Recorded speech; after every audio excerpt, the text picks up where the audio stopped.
Hello. Jumping on a live stream.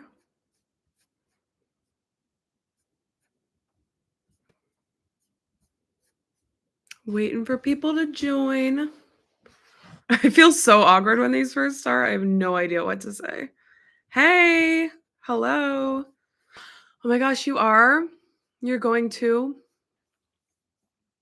No, I'm not going in New York. I wish. Hi. Oh my gosh, thank you guys for joining. Hey. Hello, Brittany. Hello, Spunky. The ticket mayhem, yeah. Kevin, Gavin, Noel. Hello. Thanks for joining me.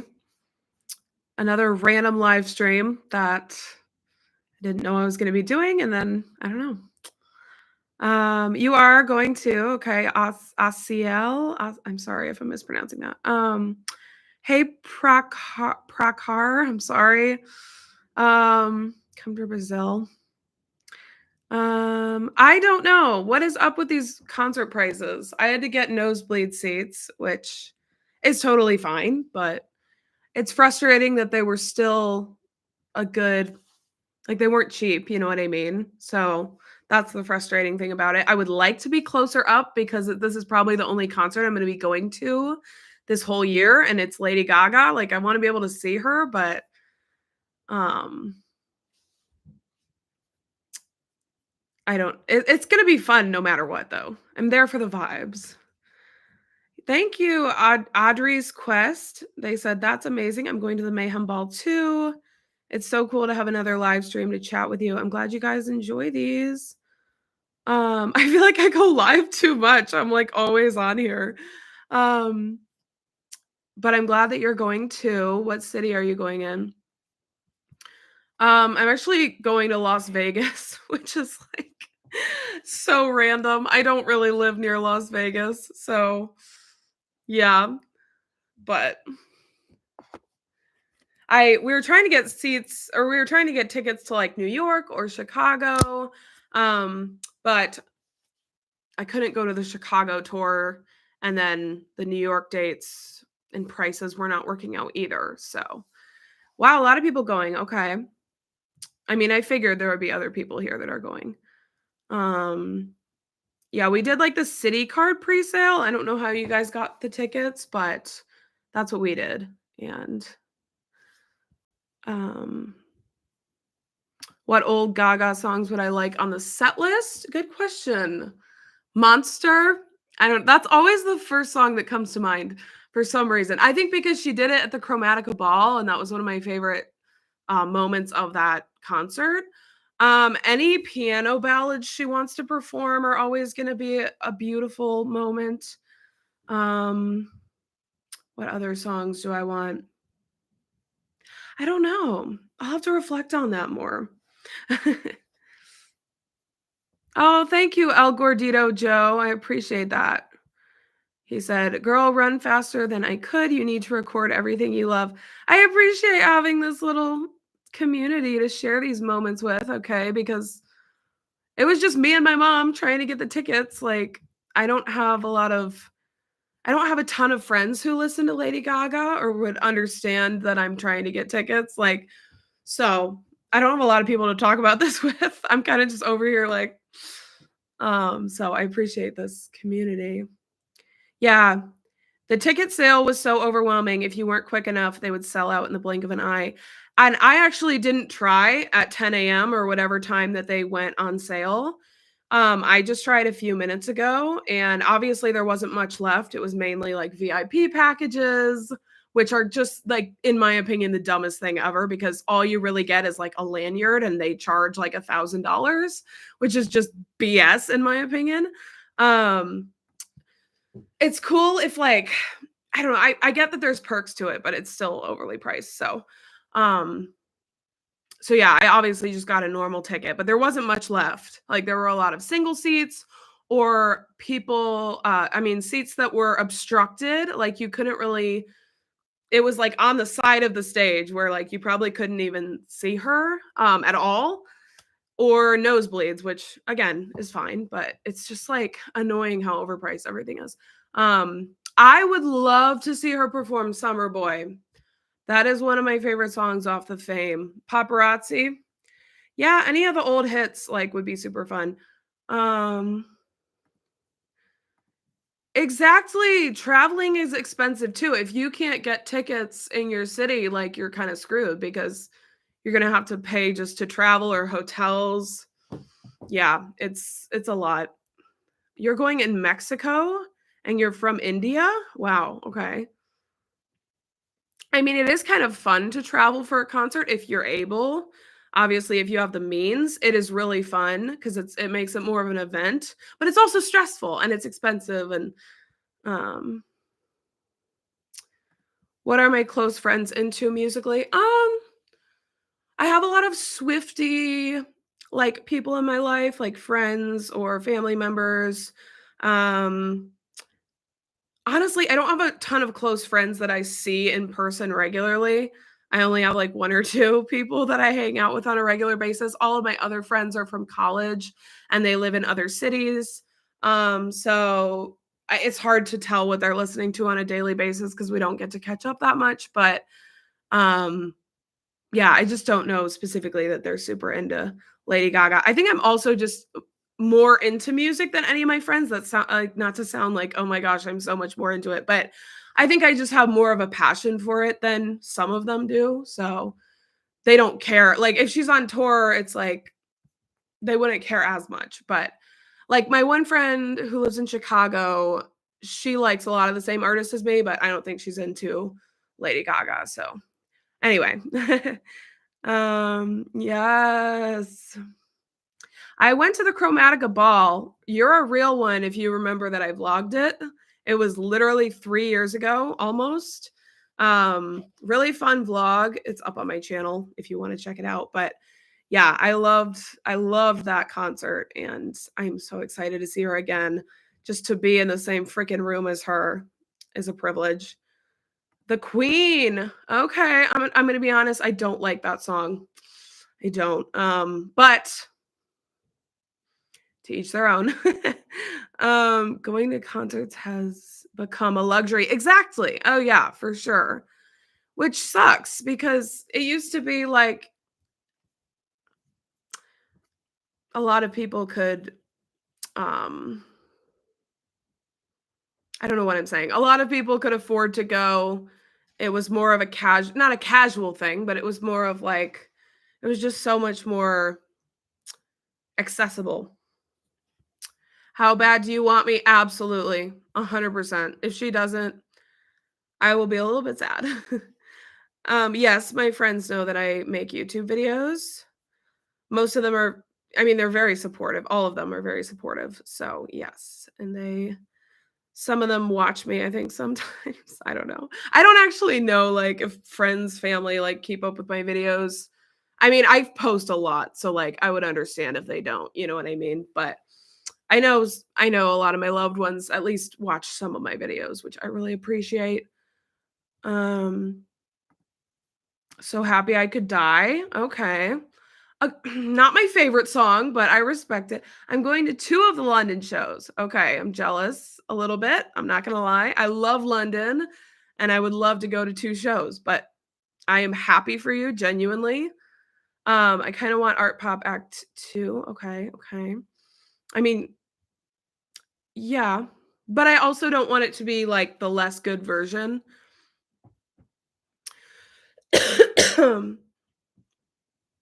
She's gonna lose a lot of fans. Mm, I don't think I would stop being a fan of someone just because I couldn't afford to go to their concert. Because I don't blame her at all for it. It's all the concert venues and everything, so I wouldn't stop being a fan just because I was having a negative concert experience. I will say I was really ticked off at Olivia Rodrigo for a long time because her concert tickets were impossible to get. It sold out in the matter of a couple minutes. The venues were super tiny. I wasn't mad at her necessarily, but I was like really pissed off at the whole situation and the whole team. I was like really mad. So but I didn't stop supporting her just because of that, if that makes sense. Like I still love her, but I was like, this is just BS. Um, yeah, I'm going in Vegas, Zach's version, which I don't live anywhere near there, so it's gonna be a travel experience. Um, and I usually do not travel over state lines just to see an artist. Okay, that's not something I typically do. I did have to do it for the concert, the Chromatica Ball. I went in Washington, D.C. So I live in the Midwest. So you can imagine it's not crazy far, but it's like, I mean, it kind of is. But she is one of the only artists that I would travel that far to see. Like if it was an artist I didn't really like that much, I wouldn't necessarily care as much. um, Thank you. I love this lipstick too. I think it looks probably it's the best lipstick I own. I don't know if I'm gonna vlog it, to be honest, because when I vlogged the Chromatica Ball, it completely took me out of the moment. Like I was so like, "Oh my gosh, okay, do I need to film this part? Do I not? Should I take a break?" Like, it was so stressful in a way, and I don't regret vlogging it because, like, a lot of people really love that video. It was a really fun video and all of that, and if I ever wanna revisit that night, I can just go rewatch it, but I don't know that I'm necessarily going to vlog. It just depends. I wish there was a way that I could hire someone. This sounds so weird, but like hire someone to film, not film me, but like film the concert next to me. It sounds really weird, but just so I didn't have to think about filming anything, but I could still capture some moments from the tour.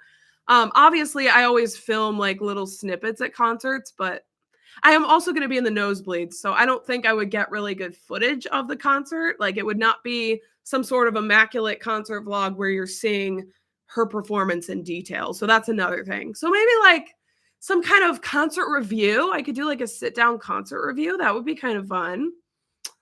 Um yes, exactly. I don't want to be out of the moment. Like it's such a trade-off. I will say I did take a break from like when I was at the Chromatica Ball, there was a whole section of the concert that I just stopped filming and I was like, let me just be in this freaking moment.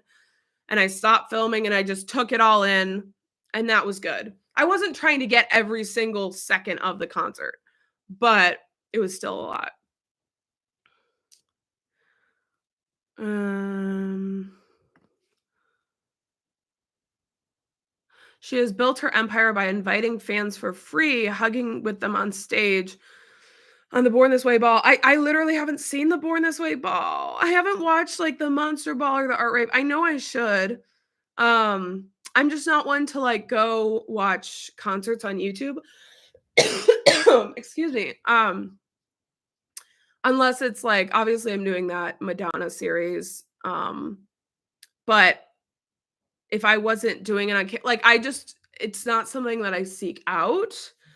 Because I don't know, I've never been one to like watch concert footage. I would rather just go to the show, obviously.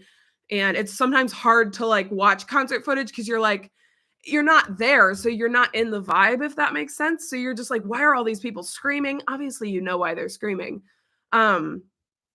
But you're like, oh my gosh, this is just insufferable. I just want to hear her sing. So I would rather go and watch a live performance where no one is like singing over her, unless I'm actively at the concert. I don't know if that makes sense, but she's doing arenas, I believe probably arenas and stadiums. I don't know. I'm going to an arena, I think.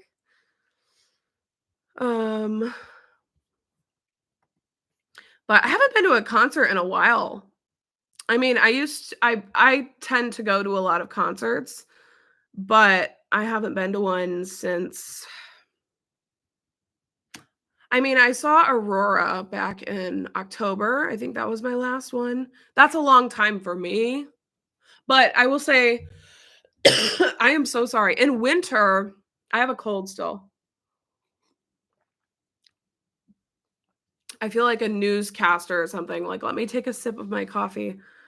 I feel like in winter, I don't really go to concerts because that's kind of the slow time when not a lot of artists are like Not as many artists are going on tour. Obviously, like there's no outdoor venues. You can't like go to a nice summer concert. Summer is more my busy season in terms of concerts, but I don't have any lined up other than Gaga. So I'm not sure how much I will like if I will see any other artists this year. Everything's so expensive. Which artists have you seen live? That is a packed question, I must say. Um, because I've seen a lot. Like, not to be like, I've seen a lot, but I have seen a lot. I've been to a lot of concerts. I guess I will read you a few off the list. I keep a list on my phone to remember who I've seen. I don't know if that's weird or not. I've seen Taylor Swift 7 times, okay? That's the most I've ever seen an artist live. I've seen Ed Sheeran 6 times, which is kind of funny because I don't even listen to him anymore. But he's incredible live. I've seen 21 Pilots 4 times. They are really good. I have not been coughing until this moment. I think it's because I'm talking. One Direction, 5 Seconds of Summer. Okay, some of them are like back in my teeny bopper years. The most recent artist I saw was Aurora. I've seen Melanie Martinez, Chapel Roan. Chapel Roan was such a chill concert because I saw it locally and it was at like an outdoor venue that was pretty small. And so like she's huge, like she's hugely famous right now, but seeing her at that venue where she was like pretty darn close to me was so trippy. Because she is such a big artist, like she should be probably playing arenas. Excuse me. I've seen Ray, Lana Del Rey, Rina Sawayama, Gracie Abrams because she opened for Taylor Swift. I have seen Lady Gaga before. I went to the Chromatica Ball and vlogged it. It is up on my channel. Jonas Brothers. Oh yeah. Maggie Rogers was so good live. Lorde was so good live. Like her Melodrama tour, don't even get me started. That album, I re-listened to it a few days ago. I was literally ascending to Jupiter. The 1975. And then I've seen obviously like smaller artists. Like a lot of the concerts I've been to are not like I've been to 76 concerts total, but a lot of those are like smaller artists, you know, that didn't cost a lot or like were more local. Like Billie Eilish. Okay, that's not a smaller artist, but I've seen Billie Eilish. I don't know if this is exciting for me to just read these off. I feel like awkward, but that's to give you a taste, I guess. Take you out of church? Are you in church right now? Why are you watching me if you're in church? How are you watching me? Melodrama era, best era, period. One of the best eras of any artist ever for eternity and beyond. Like, oh my gosh, if I could go back, if I could turn back time. What songs would I be most excited to hear live from Mayhem? Killa, because she did it on SNL and it was really good. Let me pull up the album here.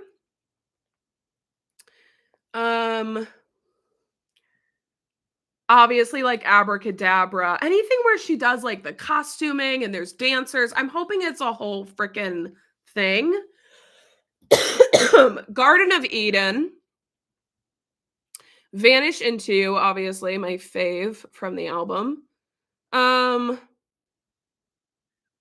Zombie Boy. I'm kind of just listing off my favorite tracks and saying I can't wait to hear those. Perfect Celebrity. How Bad Do You Want Me?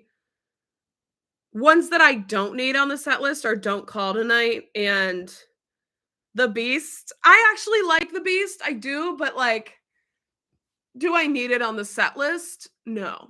I would be perfectly fine if it was not on there. I don't need to hear Die With a Smile. I don't. Blade of Grass is a beautiful song. I would be down to hear it. Shadow of a Man would be fun. Zombie Boy, yeah. Hi, Oscar. Thank you for joining.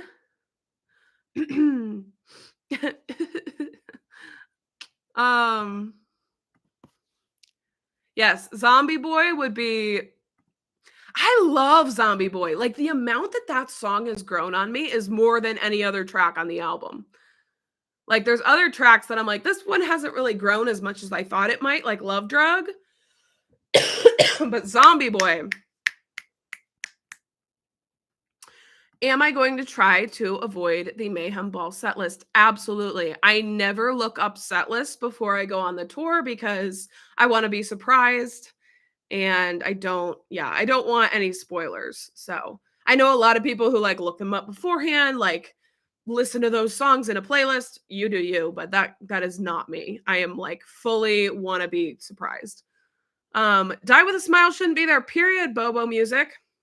I stand on that. I will stand on that until the day I die. Like, I don't think it should be on the album. I think it should be a separate song, maybe on a different album or just a standalone track. It's a beautiful song that does not belong on Mayhem. And the true album closer, in my opinion, is Blade of Grass. And that's my truth. Yes, I am hoping on watching the Blonde Ambition tour soon. I've just been still under the weather, and I want to make sure that I'm fully healed before I watch that. I don't want to be coughing, obviously. I don't want to be like, yeah, I don't want to feel like shit while I'm filming it, obviously. So, you hate being surprised. Okay. I mean, to each their own. Like, literally, you do you. I'm going to Las Vegas. Again, I don't live near there. It's just, that's where we were able to get an affordable ticket. And the dates worked best for us. I'm going with my mom. So I love her. She's great. She goes to a lot of concerts with me. God bless her. Because sometimes she won't even know the artist and she'll just go with me. And like, she's very flexible to like check out different concerts with me. There's certain artists that I would not see her with, like, but overall, she's very accepting. And anyway, I love my mom. Yeah, she's in the Chromatica Ball vlog. She's an absolute icon. If you watch that vlog, give her a shout out. She's amazing. Zombie Boy gives Disco Heaven. I will need to re-listen for that comparison. My dog is called Lily. Okay, I love that. Not looking at the set list for the Celebration tour was the best thing I ever did. Yeah. I mean, again, it's a personal preference. Like, some people don't want to be surprised, but I like the element of being like, oh my gosh, I have no idea what's next. I think I looked up, there was one concert that I did look up the set list, and I forget if I regretted it. I think I did. Excuse me. I'm so sorry. Are you happy that Vanish Into You is chosen for the next single? Is it? This is news to me. Obviously, it deserves its freaking moment. I just hope it doesn't get the single curse cast upon it, which is like it gets overplayed because it's a single and then we all end up hating it. Kill for Love is one of her best bops ever made. I need to listen to it more. I have been listening to it a lot ever since I got the physical CD. I do really like it. It's a really good song. I don't know if I would say it's one of her best bops ever, but maybe after I listen to it more. Okay. Queen of YouTube. Oh, thank you. Ariana or Billy? If you're talking about like who do I like better, I honestly don't know. Like I really like both of them. And they have a very similar, like for me, both of their discographies are overall very consistently good, with obviously some songs and some albums that I like more than others. Typical of any artist, but you know, just to give you an idea. I love both of them. I think why am I like thinking so much about this? Because I want to give an accurate answer, I guess. I would say I am more of a stan of Billie Eilish. Like if she has a live performance that gets released, I'm on that shit. If she has a concert, like I'm probably going to look for tickets. Ariana Grande, I would say I'm a more casual fan. Like I mainly listen to her music. I haven't seen her live. I haven't been a stan of her for as long. I wouldn't say I'm on a stan level with her, but I do love her music. So I would say Billie Eilish. But I would actually love to see Ariana live now that I'm a bigger fan of her. I would love to go on an Eternal Sunshine tour. I don't know if she's on tour, but I would love to go see that album live.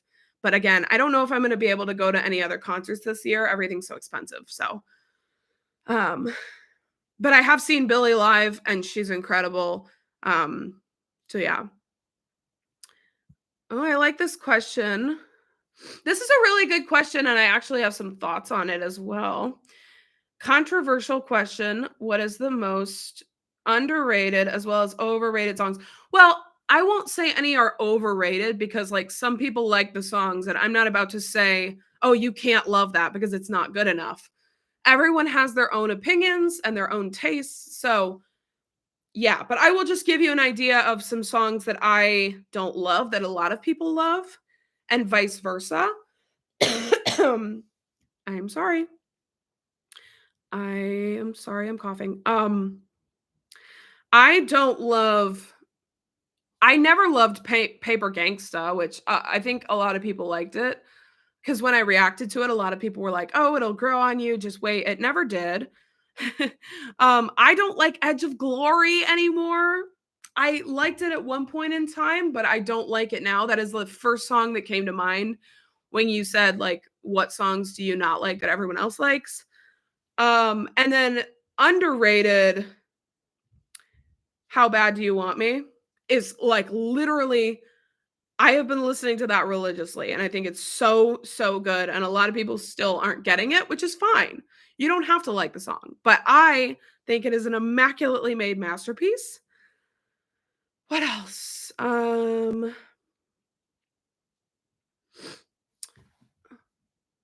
Okay, The Fame Monster as a whole, I think a lot of people like that album more than I do. I like it, but I'm not obsessed with it like a lot of people are. I prefer the vibes of The Fame.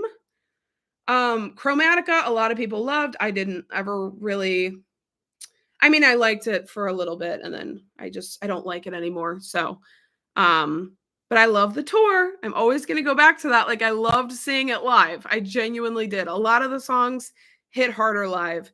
Um, Another underrated moment, Diamond Heart. Okay, why is that song so good? I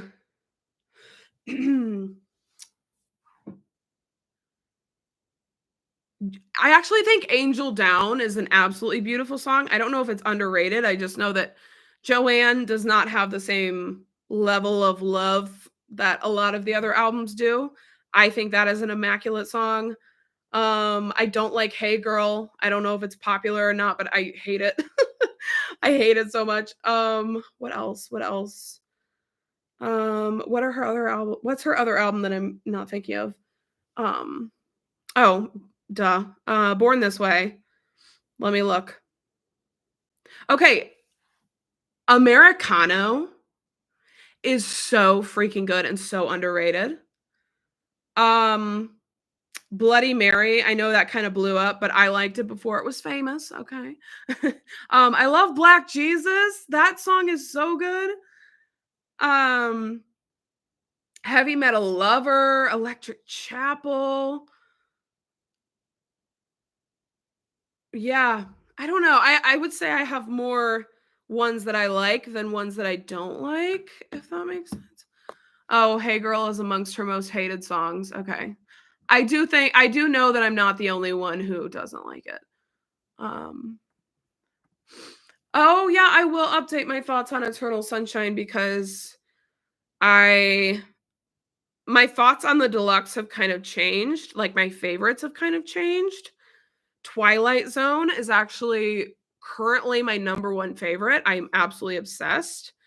Um Hampstead, I feel like I haven't been listening to as much. It's kind of like it's still a beautiful song, but like, do I feel like it has the replay value that something like Twilight Zone does? No. Dandelion, I do still like. I kind of have to be in a mood for it. Past Life, I think I like. I find it a little bit forgettable if I'm being totally real because I just like there are other songs with stronger messages, I think, and that one, it's just very basic. Like, oh, I left you in a past life. I'm like, it's fine, but it's, I don't know. To be honest, to give you my true tea, okay? And Warm, I also really like Warm. I actually think Twilight Zone is the one that should be on the main album. I think she should replace Ordinary Things with Twilight Zone. That is my tea and that is my truth. Why is Saturn Returns Interlude on the main album when there's these other amazing tracks that should be on there instead? Oops, I said what I said. I'd rather be famous instead. Don't Want to Break Up Again. I think I loved that one. Eternal Sunshine, the title track, is my favorite song on the entire freaking album. Okay. I love it. Oh, I think I just accidentally started playing it. The Boy Is Mine, I really love. I still don't really like Yes and. Okay. Imperfect for You.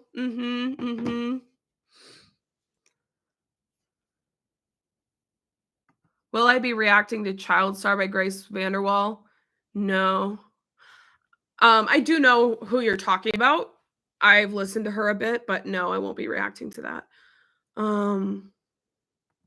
Top 5. Ooh, I love this question. Let's get into it.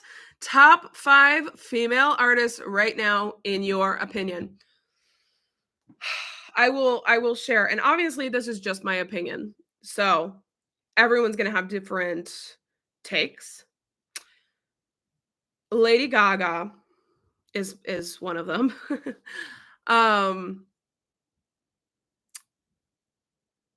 I mean, I'm always going to say Taylor Swift. I know she's not really releasing anything right now, but I'm always going to say her because I've been re-listening to her old songs, like Stay Beautiful and Innocent, like just random, like I've been putting her discography on shuffle and just listening to it.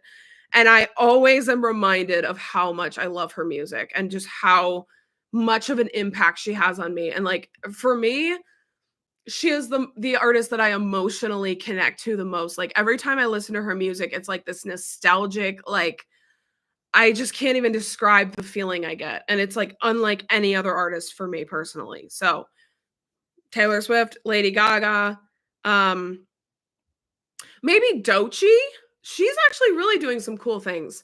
I did listen to her album and I filmed a reaction. But if you were on the other live stream, I said, oh, the reaction's coming.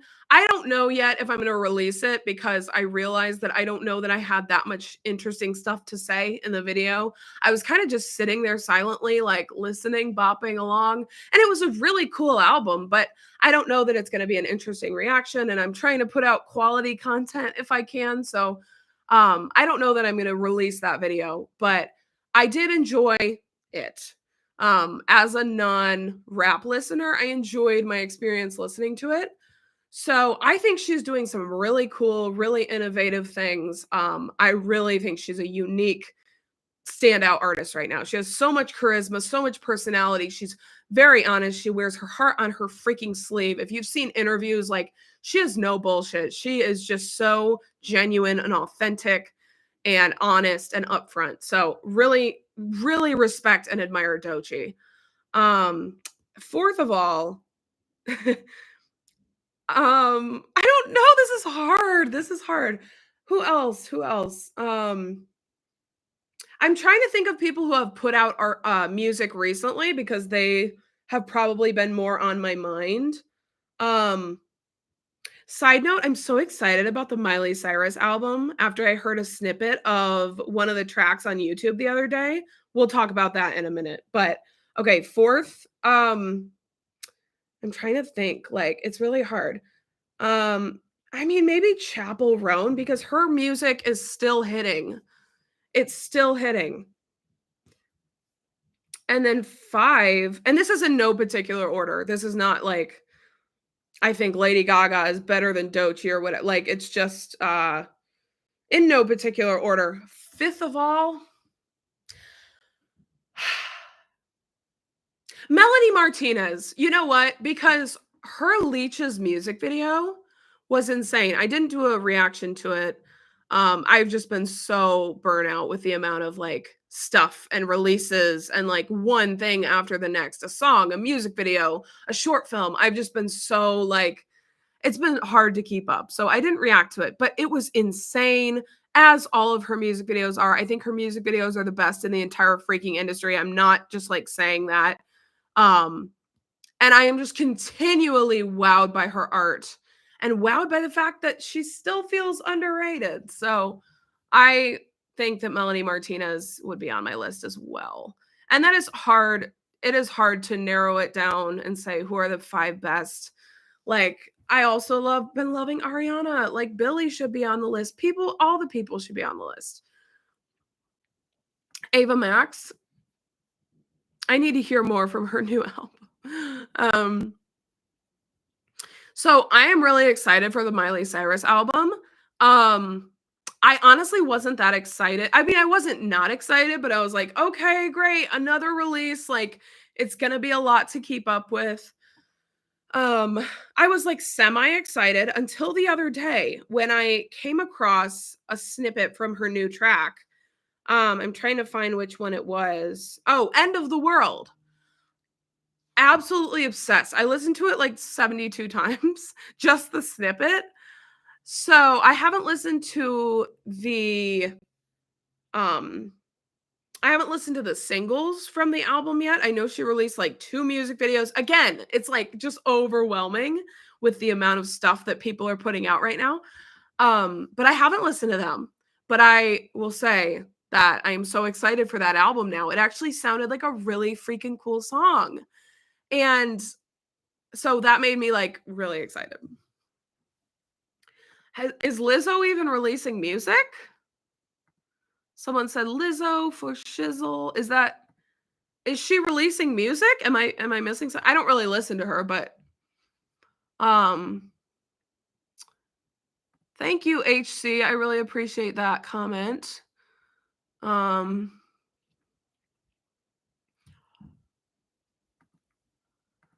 Top 5, Gracie Abrams. Okay, true. She just put out a live version of a song called Death Wish, and I have literally been listening to it all day long, feeling deep emotions. It is a beautiful song. Tate McRae. Okay, a lot of people love her. I can't really get into it, but I respect those who do. Ariana Grande, Birdie. Okay, I've heard some stuff by her. She's actually really talented. I haven't listened to her recently, but I had this whole moment with her in high school, I think it was. Maybe it was college, where I was like listening to a lot of her songs, and she's great. So high respect for that call out. And then Billie Eilish. I do love Billie. That's the thing. Thank you so much, Bryce. They said, love your videos and reactions. Have you ever thought about watching some old Janet Jackson? Yeah, I'm definitely going to. As I've said in some other lives, I have sat down on 2 separate occasions and started to film reactions to her, and I've enjoyed everything I've heard. It's very different. It is very like, it is a lot to take in, and that is why I have not yet listened to the album in full. I've always kind of stopped listening because it's just a lot. So what I've decided I'm going to do is like maybe film a video where I react to only a couple of her songs, or like maybe a song in a music video, or like something to just get me into it a little more gradually, because I think since her music is so different than what I have heard before, it's just very dense, and it's very hard to all consume in one single sitting. Like trying to listen to her album Velvet Rope in one sitting, I loved what I was hearing, but I was like, girl, this is a lot. And like I was really tired, so I just decided to stop filming because I didn't want to give you guys a reaction where I was super tired, obviously, and just like not really into it. So all that to say, I'm gonna do her. I'm gonna cover her at some point.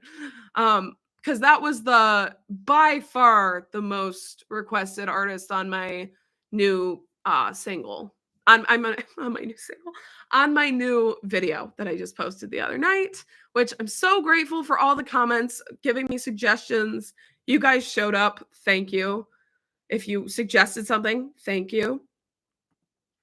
Thank you, Fortune Crossing, for your donation. And I'm sorry. Are we excited for Marina? Oh, you betcha. You betcha. Um, I need to listen to Cupid's Girl more. I've only listened to it a couple times, admittedly, but so I feel like I need to embrace that song more, and then I will like be super excited for the release. Um, if that makes sense. Cowboy Carter tour. I don't know what you're saying. Okay, please stop commenting the same thing over and over again in the chat. Just say it once and that's all you need to do. But I don't know if you mean I should react to it. Oh, am I going? No, I don't know. Would I love to? Yeah, I would love to see Beyonce live, but again, I had to decide like who is the person I really want to see this year more than anyone else, and that was LG, Lady Gaga. So I don't know if I will have the means to see anyone else live, but I would be down to go. Everything is just too freaking expensive. And why am I sounding like a wicked? I'm like making it sound like a wicked song. Peculiar and altogether impossible to describe. There's a taste of my vocals for people who ask me to do covers. There's a couple people who have been like, "Oh my gosh, you sang like we need to hear you." I'm like, "Girl, I don't know. I don't know about that." The vault tracks on Reputation are going to be insane, and that's on that period. They are going to be insane. I mean, they better be freaking immaculate or else I'm going to be upset. um yeah, is that one of her best albums? It might be. I don't make the rules. It might be. Thank you, Oscar. That's really sweet. Thank you. Um, have you listened to I Said I Love You First by Selena and Benny? Yes, I did a community post kind of explaining. Um, I wasn't a big fan of it, to be honest. I know a lot of people really love it, and that's totally fine. Literally, you do you. I'm not here to like rain on anyone's parade, but I didn't feel like it was amazing. I didn't think it was amazing. There were a couple tracks on it that I absolutely loved. I loved Sunset Boulevard. I really liked Hoyos Tristes, and I really liked Younger and Hotter Than Me. Those were my 3 faves. Have I listened to them a lot? Not really, but I enjoyed that vibe. And I think it had a lot of potential, in my opinion. Like, it had a lot of potential. It just wasn't developed enough. I think the production kind of fell flat. And I think because her voice is so like, her voice is very chill, it's very under the radar. I think she needs a bit more production on the track to really make it stand out. I'm actually kind of stealing what someone else said, which I'm not intending to do, but I got a comment on my post saying, um, like she needs more production in her tracks to really make them impactful. And I fully agreed with that comment. So all credit to that commenter. This is not really my own thought, but yeah. So I think it had a lot of potential. That's my personal opinion. A lot of people love it. Literally, you do you. Um, Phoebe Bridgers, she's really talented. She has really beautiful songwriting. I think I reacted to her. I reacted to Stranger in the Alps.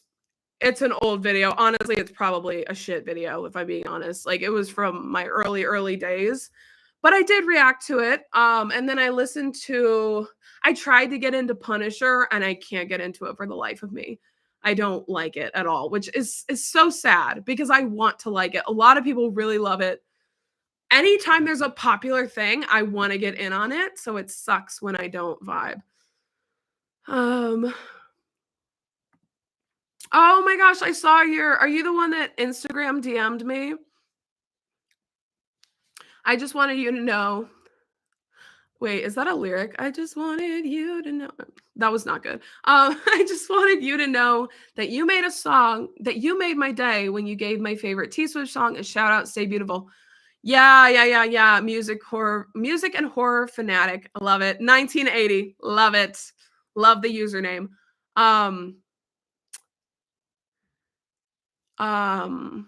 Sorry. Trying to keep up with uh Yeah, I mean, that I listened to that song the other day and I was like, "What the hell?" Like, it was so it just brought me back to my feels. Yeah. Um, has it ever been my favorite song? No, but it is so nostalgic to listen to, and it made me really excited for the debut re-recording, okay? I know no one, like, ever mentions that when they're, like, excited for the re-recordings, it's always Reputation, which valid, Reputation is a better album, to be fair, but debut, it's like my heart, you know? I mean, both Reputation I like more, but debut is, like, nostalgic as all hell. Oh, I don't know why oh, I found your channel because of your album reactions. Good times, man, good times. Did you prefer Alter Ego or Ruby? I have an unpopular opinion on this. I preferred Alter Ego. Overall, I would say oh, I'm sorry. Wait. You said Alter Ego, Rosie, or Ruby. My favorite is Rosie. It's just like very much my sound. It's very much the music I can just easily get into. Like it's not music that takes time to grow on me. It's just like immediately boom. I'm right there. Alter Ego, I loved. Kind of unexpected in unexpected ways. I love it so much. I think it's so cool. And people who are hating on it, I mean, it's fine if people don't like it, but people who are saying, "Oh, it's trash," like really make me mad because I think it's absolutely a really cool album, a masterpiece. That's my opinion. Ruby, immaculately beautiful body of work as well. One that kind of had to grow on me a bit. I haven't listened to it nearly as much as the other two, but it is a very well-made album. It is really cool. It is really diverse, and I definitely think it deserves its flowers. So, I like all of them, but my favorite um, is Rosie. Did I ever listen to Older by Lizzie McAlpine? I think I listened to, like, a few tracks off it. It was too slow for me at that point in my life. Um, so I wasn't really able to get into it. I remember I liked the song Elevator. It was just too slow for me personally, but, um have I listened to okay, do I need to listen to FUFN, um, by Jade? Oh, fuck you for now. I was like, what does that even stand for? But it's fuck you for now. Do I need to listen to it? Because I haven't listened to it. I don't think I have I?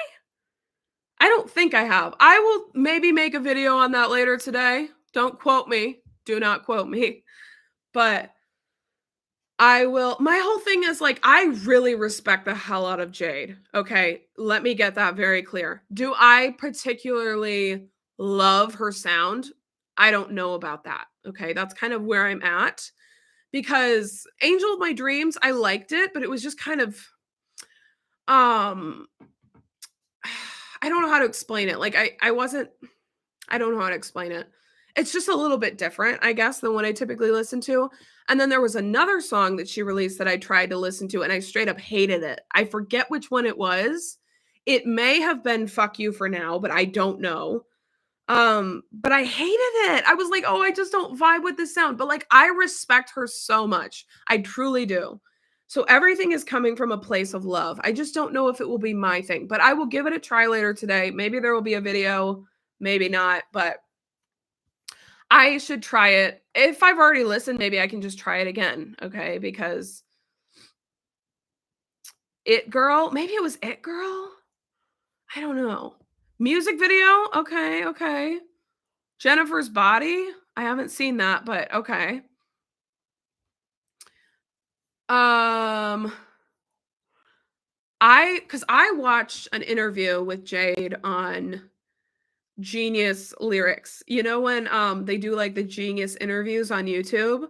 I watched her explain the lyrics of Angel of My Dreams, and I was obsessed with her personality, like, obsessed. She was so real and authentic and honest and, like, very straightforward, but also just seemed like a really sweet person. And that was the moment that I was like, okay, I stan you, Jade. Like, even if I don't vibe with your sound, I stan you as a person. I support. So maybe I'll eventually get more into her sound. It's possible. You never freaking know. My opinion on Jessie Nelson. Does she have solo music?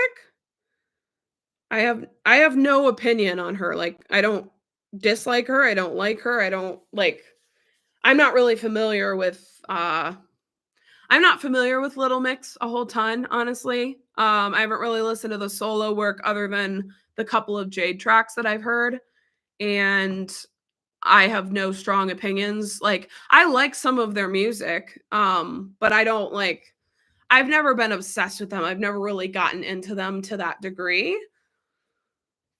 Fave singer right now.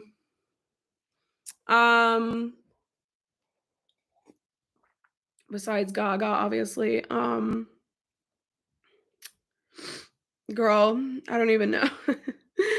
I don't know. I'm looking at my playlist. Maybe Ariana, because the deluxe is out. Or Taylor Swift, because I've been listening to the back catalog again. And it just makes me feel things, and I'm just like, oh, she's so good. Like, yeah. So Taylor Swift. Taylor Swift. Because every time I re-listen to her music, I'm reminded of why I love her. Like, sometimes I go through periods where I just forget the impact she's had on me. That sounds so dramatic, but like, it's true. And then I re-listen and I'm like, oh yeah, like, this is why I love her. Oh, you're also going to the Mayhem Ball. Okay, slay. If you're just joining, I'm going to the Mayhem Ball in Las Vegas. And I'm so excited. I got nosebleed seats. And I'm going to have a fun time regardless. Mean Girl. Oh, this is a good one. Mean Girls musical thoughts. I hate it. Well, I didn't hate it, but I didn't like it. I thought there were a few really funny, iconic moments. And other than that, yeah, I didn't really like it that much. I felt like it was a letdown. But I didn't see, if you're talking about the one with Renee Rapp, I did not watch that. So the one that I saw was like the one with like Tina Fey directed or whatever. I don't know. Yeah, so I didn't like it that much. Thank you, Greg Nola.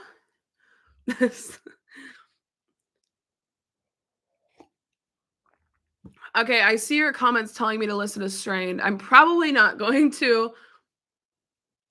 Guys, something you need to know about me, okay? I'm not a huge Selena Gomez fan, okay? If I'm speaking my honest truth and I'm speaking from my deepest, darkest heart, I have never been a huge fan of her. She has some great songs. Rare is an amazing pop album from 2020.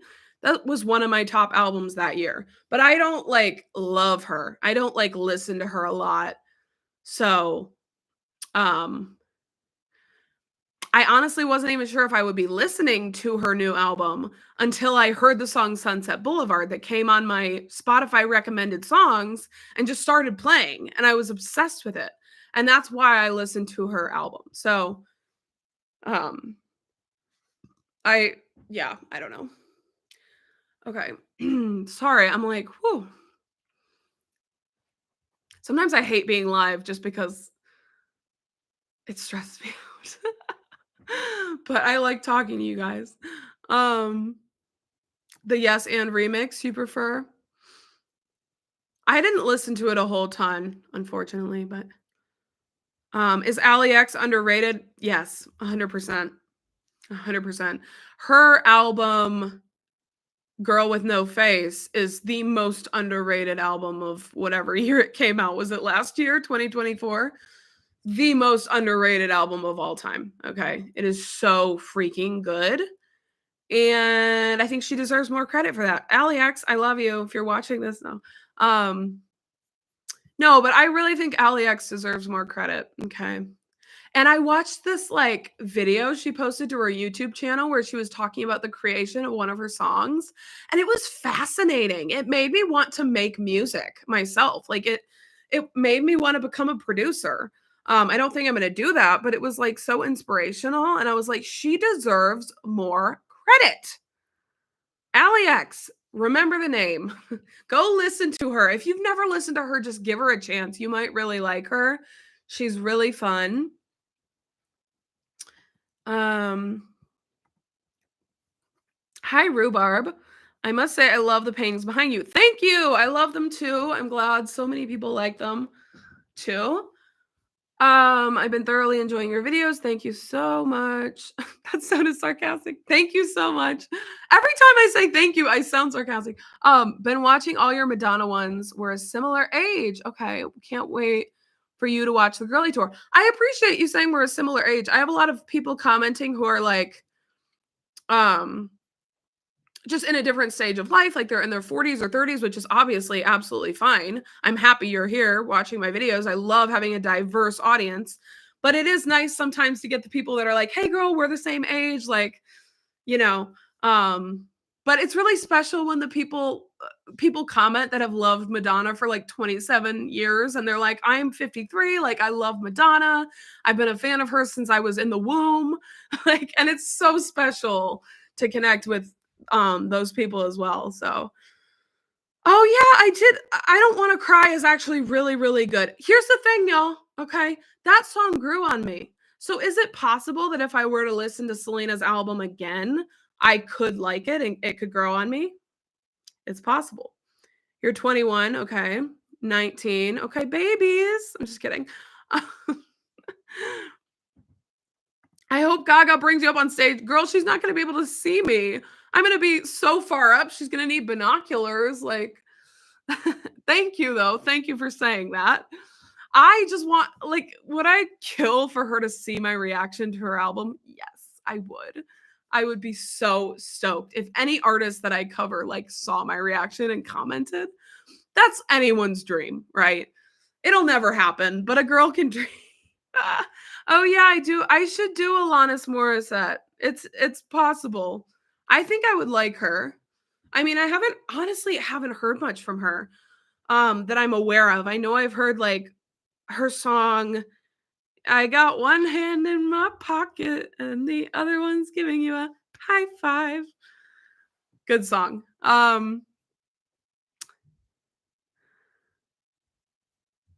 There's that one where she talks about like the movie theater. Anyway, 22.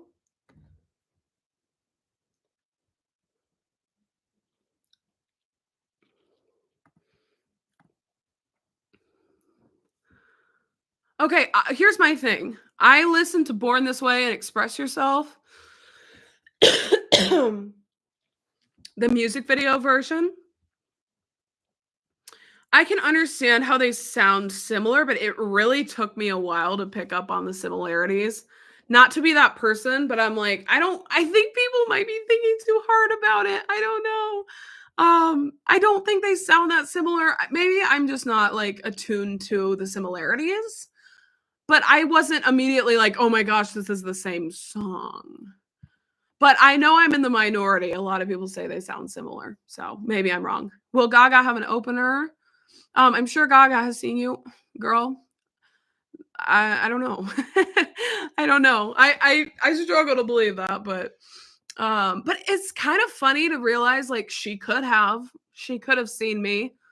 I would never know. It's not like she DM'd me and was like, "Hey girl, I just watched your reaction." Like, but that would be so cool.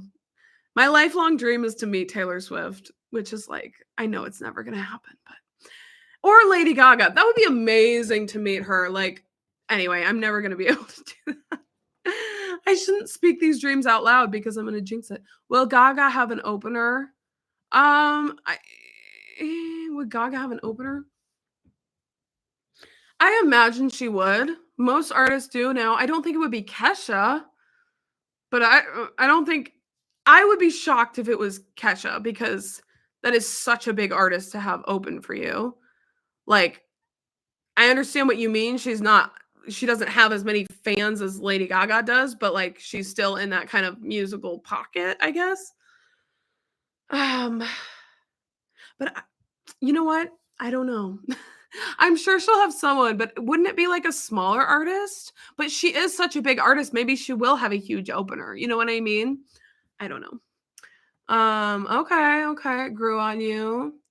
Jagged Little Pill. I'm sure I've heard songs off of it, like, and just weren't aware that it was Alanis Morissette. Like, whenever I was younger and would hear a song on the radio, I really had no idea who it was.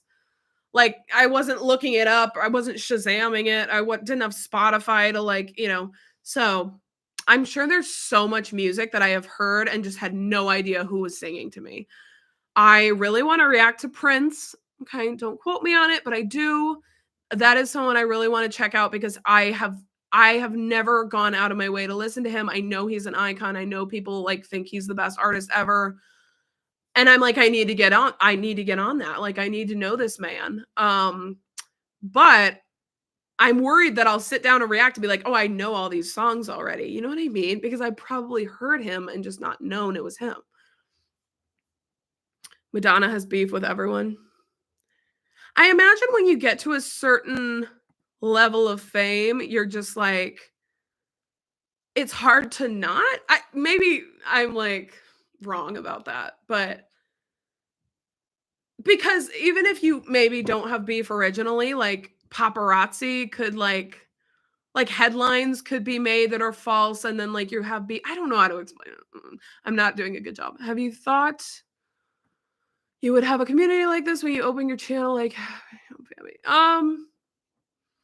no, not at all. It's still very weird that I have people that follow me. Like, it's amazing. Like, I love having a community and like people who support what I do. It means so much because like if I was just to make a video and literally no one saw it, it would just be disheartening because like I love having people who like allow me to do this and will watch because what's the point of making a video if literally 0 people were to watch it, right? You want to have this back and forth, this community vibe. So I'm very grateful for every single freaking person who follows me. But it's like very surreal when people say I have a fan base. I'm like, like I don't think of it like that, I guess. I definitely don't think of it like that.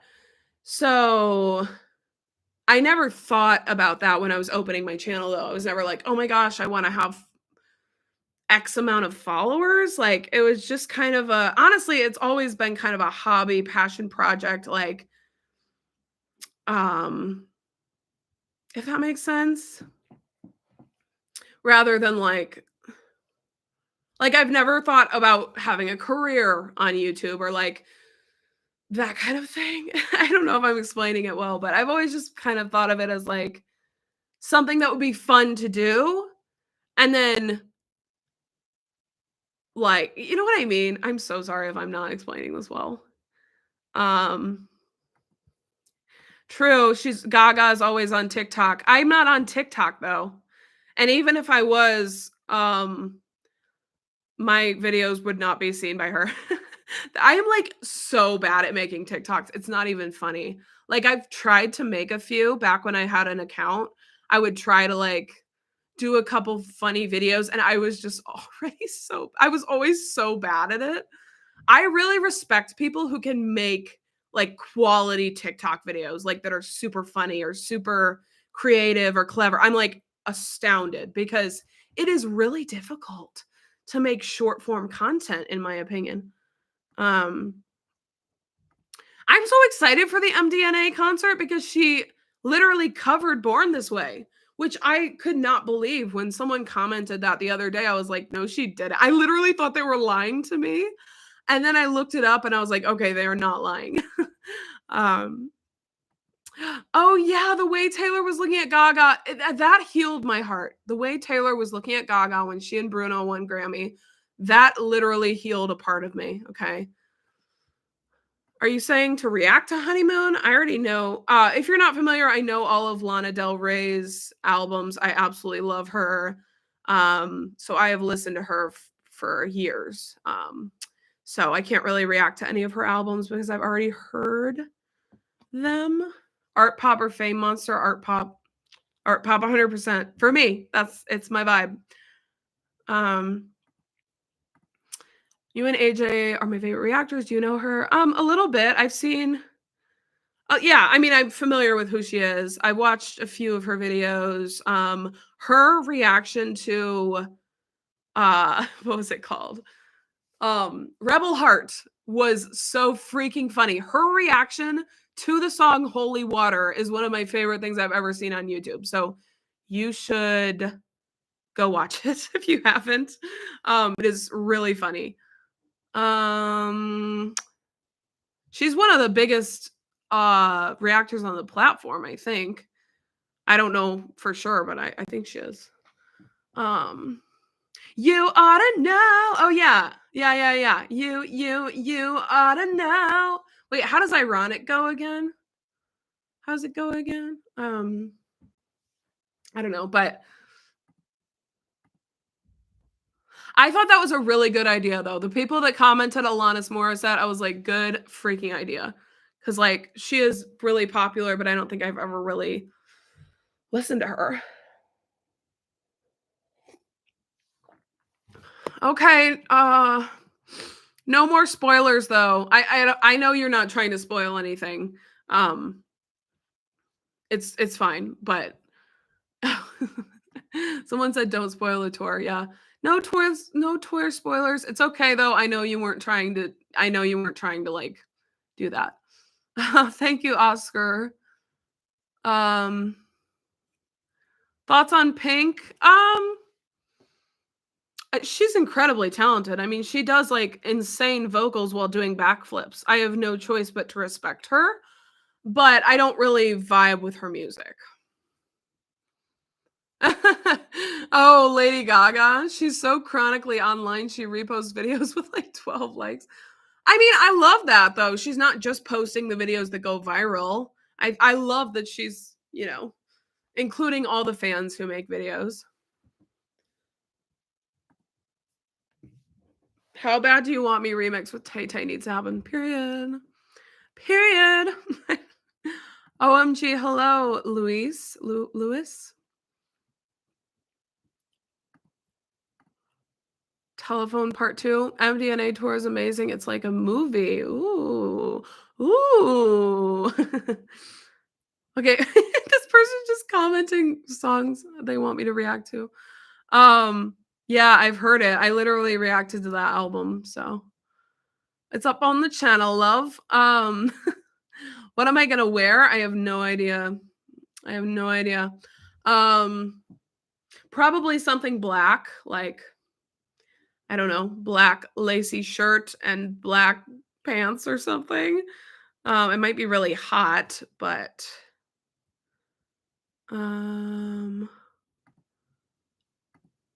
hey Posh.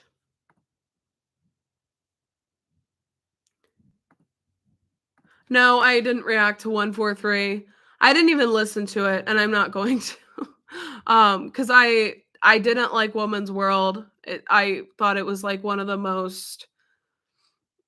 worst songs I've ever heard in my life, to be honest. Like it just sounds very AI generated. It's very soulless and void, in my opinion. There's no real like merit to it. Production wise, it was kind of uninteresting, in my opinion. Okay. And then the music video just made me so mad. It just made me so mad. And so I refuse to listen to that album because I would rather stream artists who deserve my streams. I'm being really honest today. I don't care. Like, I would rather stream artists that deserve streams. And I'm not saying Katy Perry doesn't have some amazing music, because she does. But for that album, couldn't be me. I'm sorry. If that was too harsh, I don't actually regret anything, because it's just the truth. It's just the truth. Do you believe in life after love? What is that song? What is my favorite album of all time?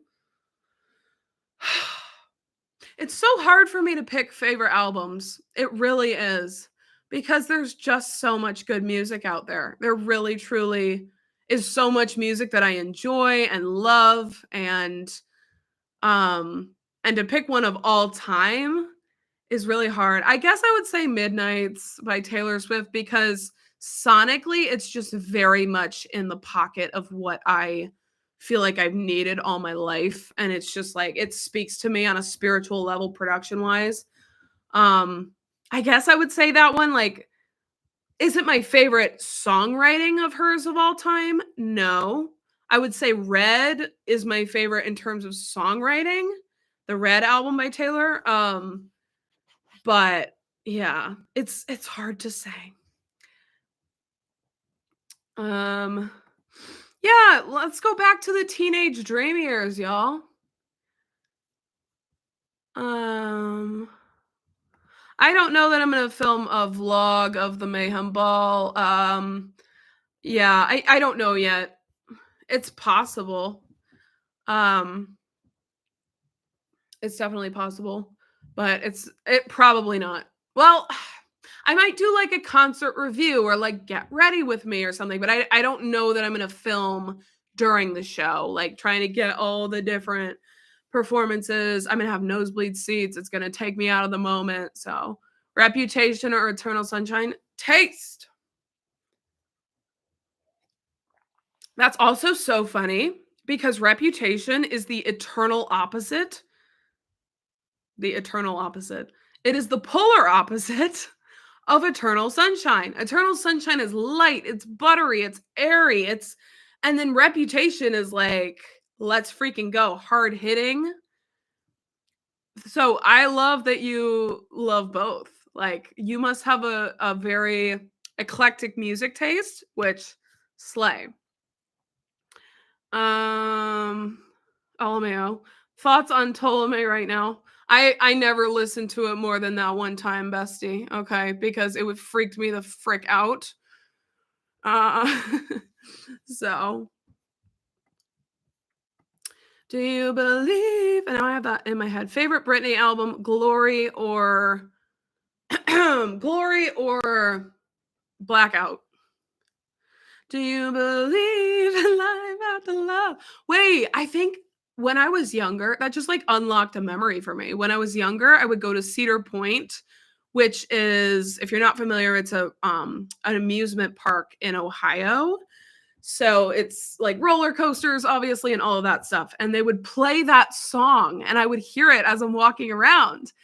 And they would play it all the time, like all day long. It would just keep playing because they had like a playlist rotating. So you just unlocked a memory for me. Okay. So thank you. Um, do you believe you should do a Spice Girls deep dive? I'm not opposed. I love their song. I can never remember the titles. Their song. Um,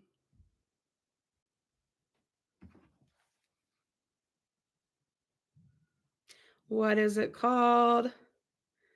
Do you want to be my lover? If you want to be my lover, you got to get with my friends. They ain't too easy with friendship. My voice cracked. It's a great song. Okay, I feel like they would be a fun time.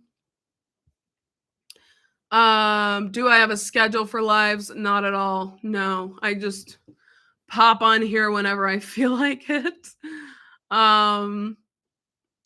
No, if I had my life together, I would. If I was like more organized, but I'm not really an organized person. I just kind of do whatever the hell I want. Okay. What is your favorite album of all time? Or sorry, I already answered that. Luis, did you go to the Eras tour? Yes, I did. Yes, I did. I went twice. I went in Chicago and Cincinnati, Ohio. Yeah, Chicago, Illinois, and Cincinnati, Ohio. Loved it. It was so fun. It was such a special time. I can't believe it's already been like 2 years since it. That's just crazy to me. Like it feels like yesterday. But I dressed up and I went with my friend and then my cousin, and it was a really fun, sweet, special time. Everyone at those concerts were like the sweetest freaking people I've ever met in my life. Like, if you accidentally bumped someone as you were walking past them, they were like, "Oh my gosh, I'm so sorry." Like, and you were like, "Oh my gosh, I'm so sorry." Like, it was just so freaking wholesome. Everyone there was like just angels, okay? I had an immaculate experience, like concert going experience at both shows. One of them was really hot, like the weather was just the hottest freaking temperature I've ever felt. So that was kind of unpleasant to feel like, oh, I might pass out, but that was my only complaint. Like both venues I think were really great. Um I'm really grateful that I had such pleasant experiences. And I even met someone at one of those, shows that watches my videos, and they were, like, the sweetest person on the freaking face of the earth. So, I had just the best experience at those shows, and, I will say I vlogged one of them, and I regret that because, again, it just takes you out of the moment, and, like, it's just so stressful too. Like, I don't know how to, like, film a vlog and, like, film my reaction to the concert. It just felt kind of like it just wasn't my thing. Like, I respect people who can do that, but I don't know. It's just stressful, love. This person I mean, Oscar keeps doing, like, the eyes. Is there an album that you started to dislike with each listen? Yeah, there's a lot of those, like, uh sorry, there was another comment that made me laugh that I'll pin that was, um that actually happens quite often, like, you just kind of start to outgrow an album that you once really loved. Like, that happened to me with some of Ed Sheeran's albums, that happened to me with Conan Gray, some of his old music, like, it's not that I dislike it, but I think I've just kind of outgrown it, and I'm ready for something different, if that makes sense. So, that happened with Chromatica too, where, like, I loved it, and then all of a sudden, I'm like, "Why do I suddenly hate this? Like, what is happening?" It does happen and it always sucks because you think an album is like so dear to you and then all of a sudden like you don't have the same relationship with it, which does suck. But I think it's fine if an album doesn't like grow on you. It doesn't grow well with you. It's okay if it doesn't age well. Like I think that album can still be an important part of your journey. Like, it can still be an important part of your life at that time. It doesn't have to be some immaculate body of work that stands forever. But, uh, um sorry, sometimes I start to read another comment and then I lose my train of thought. ADD for the win. Um, what was I saying? I have no idea what I was saying. Oh, albums that I disliked. Yeah. Um, Sadly, that sort of happened with Cowboy Carter. When I first discovered Cowboy Carter, obviously when it came out, like I was obsessed. I was obsessed. I listened to it all the time. Like I was like, "Oh my gosh, this is the best album ever made." I don't really have that same like when I try to listen to it now, I don't necessarily have that same love for it and it sucks again because like I think maybe it was just like my mood was more in the mood for that music and now I'm not in the mood for that, you know? And so it sucks though cuz it's like why? Why do I suddenly dislike it when I loved it so much, you know? So it's frustrating, dude. And I'm not saying I suddenly think it's a bad album or anything, but I don't have that same like experience when I listen to it. I don't know what's going on. Um, and yes, this. Katy tried to recreate the same magic she had with Teenage Dream, but working with a producer with SA allegations on a song called Woman's World was period. Why? Why are we working with Dr. Luke? There's a lot of producers in the world, or you could just produce it yourself or something. I don't know. Like, why? Why? Is Kesha, she had the allegations against him, right? Um, what's my top 5 Mayhem? I did a reel, um, excuse me, a YouTube short where I ranked, I'm sorry, every single song on the album, but if you didn't see that, that's totally fine, and I will give you my top 5 right now. Number 1, I think is Vanish Into You. I just love it so much. The chorus is so beautiful. Number 2 is How Bad Do You Want Me, the Taylor Swift song. Number 3 is Garden of Eden. I'm obsessed with the verses on that song specifically. Number 4 is Perfect Celebrity or Abracadabra. I don't know. I love both of them for different reasons, and they're both like kind of my 4th and 5th, but they're interchangeable. Like it just depends on my mood. If I'm more in the mood for a, Abracadabra being so funky and all those sound effects and stuff and all the like unique vocals, then I'll pick that one. But like Perfect Celebrity, in my opinion, underrated. Okay, it is.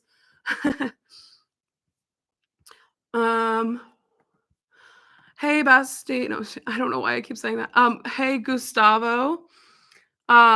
Is Leech's the reaction out? I didn't film a reaction. I'm just so overwhelmed with the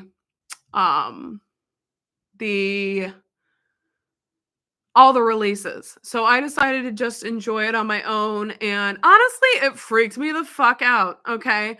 Those leeches were freaky as all hell once it grew to be a big leech and ate her. And like the ending, I was not expecting it to get that dark. Like I thought it was just gonna be a cute little story. I was like, oh, this is cute. Like she just loves the leech.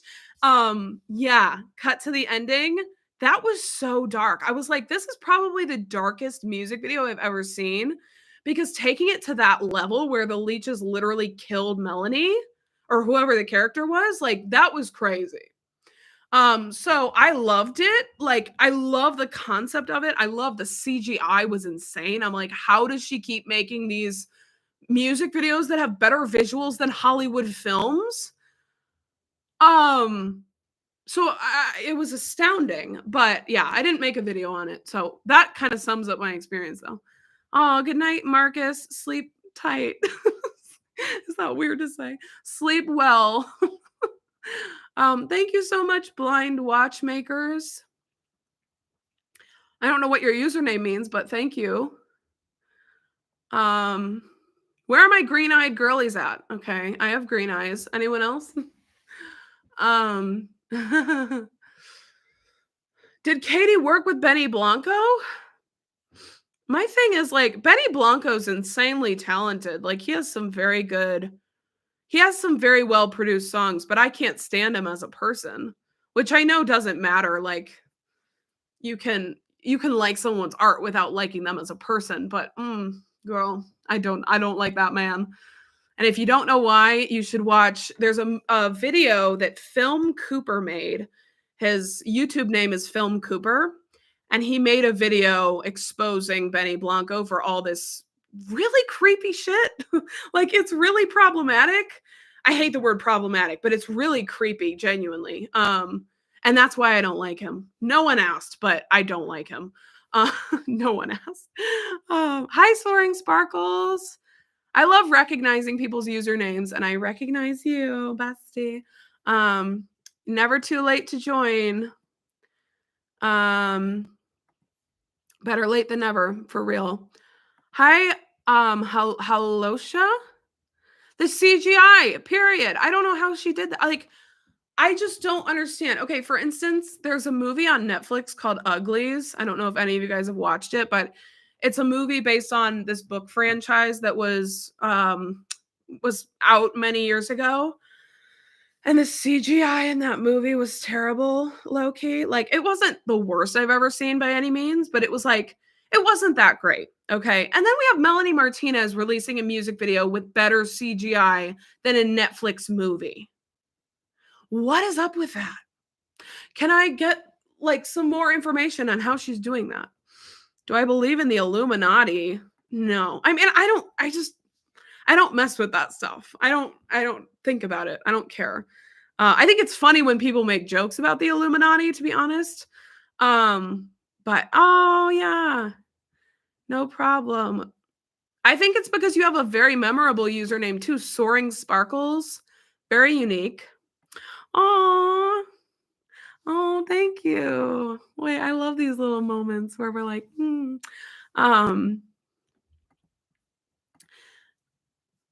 Okay, real Fortune Crossing. Yes, I watched Uglies. It got trashed and was kind of bad, but I loved it. I don't blame you. So my thing is I watched a review of the movie before I watched the movie itself. So my favorite movie reviewer YouTuber is Jamie French.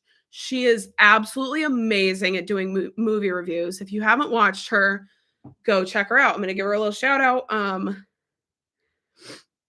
I am subscribed. I am watching every drop. Okay. She's incredible. And she did a review of the movie. Yeah, some people who watch her. Okay. So anyway, she did a movie review of Uglies and it was hilarious. Again, you need to watch it. It's hilarious. It's so freaking funny. But I saw that review before I ever watched the film, so I was definitely biased when I watched the movie because I was like, "Okay, everyone hates this. Like everyone thinks it's trash." I actually didn't hate it. I would say I was pretty engaged with the story. I didn't watch the full thing because I eventually did get bored of it because it wasn't that interesting, but I felt like the first half or so of the movie was decent. Like it was not as bad as I felt like Jamie made it out to be, which, like, obviously she's entitled to whatever opinion she has. I loved her review of it regardless, but I developing my own opinion on it, I was like, it's not that bad. I think they did what they could. I wish the CGI and like the makeup for the pretty people was different. It was so bad. Like they didn't even look pretty. They just looked freaky. Someone said they looked like vegan Twilight vampires. And I was like, that's very accurate. They look so bad. Oh yeah, Snow White. I never saw it. So yes, yep, she's amazing and funny. Period. We stand Jamie. But Snow White, I never saw it because my friend asked me if I wanted to see it, and I was like, "Oh hell yeah! Like that sounds really fun." We were about to get tickets, and then I saw another YouTuber that I follow, who is one of my absolute favorite creators. Her name is Smoky Glow. I will also shout her out. She's amazing. Like I literally would watch her talk about anything. Same kind of vibe. Just so funny, so authentic, so real. Smoky Glow. Okay. She's amazing.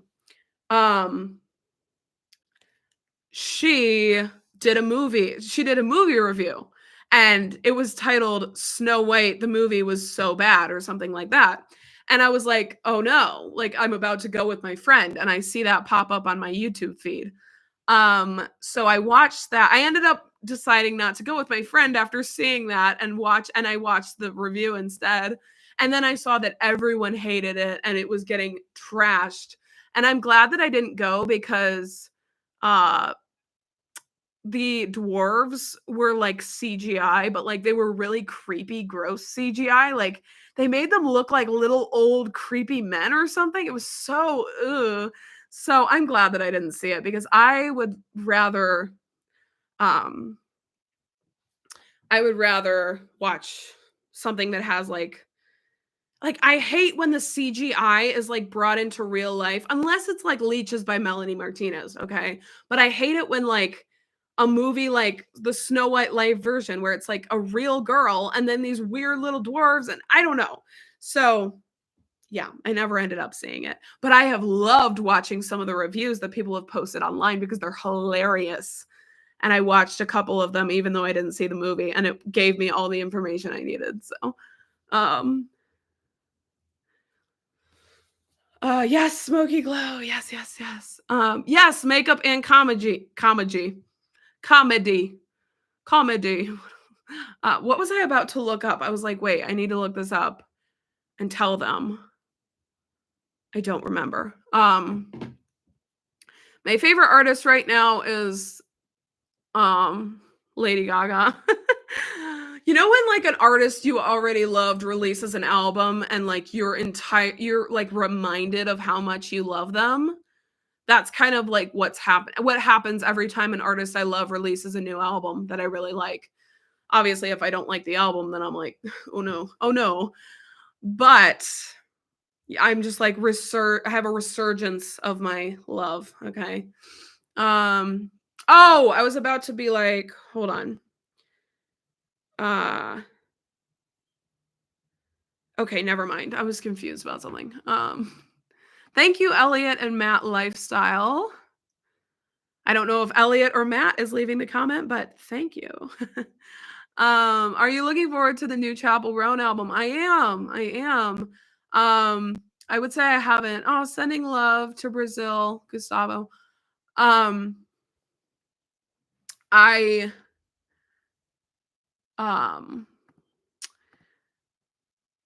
haven't listened to The Giver as much as I thought I would, to be honest. I think there's just been other songs that I've been more into, but I think it's really good. And I am curious if she does a country album, like full on embraces it, I am going to go in a bit scared and a bit skeptical. Because, it's not something that I typically listen to a whole ton. So I would go in open-minded, but nervous. But if she does another pop album, I'm super excited. But I'm all for her kind of changing up her sound if she wants to explore. I really respect artists who like explore different sounds and vibes and don't just make the same album over and over and over again. I hate it when artists just like make the same thing every time. So I would definitely be intrigued if she decided to like mix it up and do something different. And that's fair. You didn't like the Giver because of the sound. Yeah, it is very like it's very country. It's almost like I think it's supposed to be overly country to make it camp. And so I think she tried really hard to be like, this is just gonna be country, country, country. I don't know if that makes sense, but it's not like subtle, right? It's very in your face.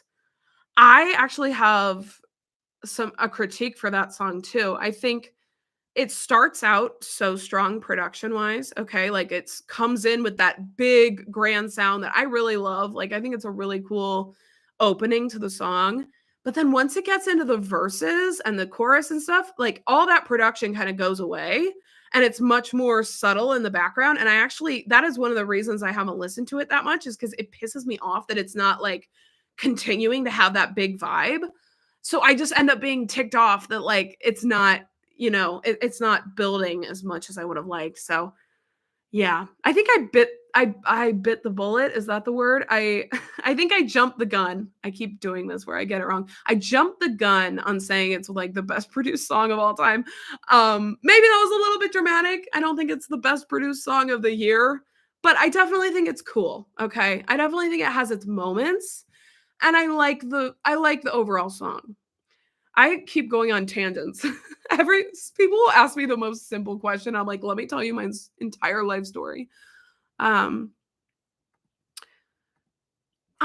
my heart goes out to Chapel because since she has gotten so big so quickly, she has some of the most pressure on her than any other artist. She has some of the most consistent hate that I've seen online.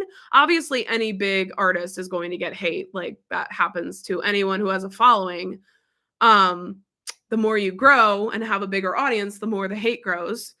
So I understand that is like part of the game of being a musical artist or anyone in the spotlight. But she gets so much unnecessary shit for like just like stuff that I really respect her for. Like I really respect the fact that she has boundaries with her fans and she doesn't just like she's very honest about what those boundaries are. I respect her for that, but a lot of people just shit on her for that. And I don't think it's fair at all. And I really feel for her because I can't imagine being in her shoes. Like it would really affect my mental health. I know it affects her mental health. She's talked about it. Like, so it makes me sad. Okay. Why can't people just chill a little bit? Just a little freaking bit. Better to jump the gun than bite the bullet. No, I never liked Bedtime Story. I'm sorry. Oh, my theory is that Chapel will have multiple genres in her albums since she is dressed as multiple different professions. I love that. I think you're right. Ooh, it's Elliot, Matt in bed. We are from the UK. We are going to see Kylie Tension Tour end of May. That'll be fun. Just a few weeks after our wedding. Oh my gosh. Congratulations. Why am I saying it like congratulations? Sometimes I just say things weirdly and I'm like, well, why did I do that? Oh, Chapel has said her upcoming album will not be country. Honestly, thank God. Okay, can I say thank God?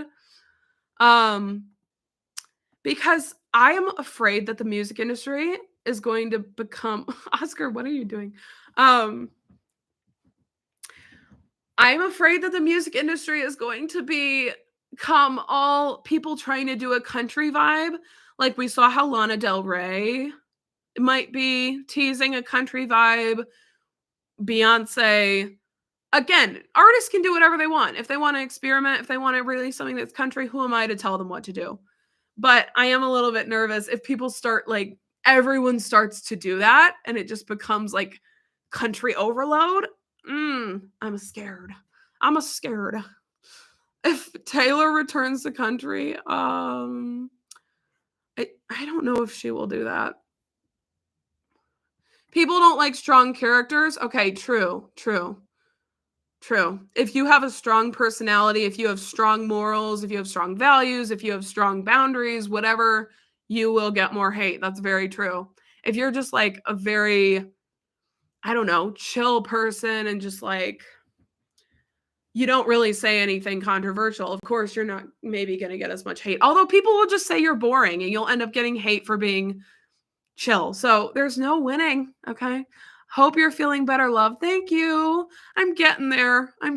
It's an uphill battle. It's not linear, but COVID kicked my butt. I'm so sorry you had COVID. COVID can suck it. Yeah, I don't know what I have for sure, but I know it's not fun to feel like I can't breathe because my nose is like stuffed up. I have never listened to Faith Hill intentionally. I'm sure I've heard some of her music, but I've never specifically done it. You're starting to believe that we're never getting rep. Honestly, me too. Okay. But here's the thing. I just think that Taylor deserves a break. I know you're not like trying to put pressure on her. I understand what you're saying.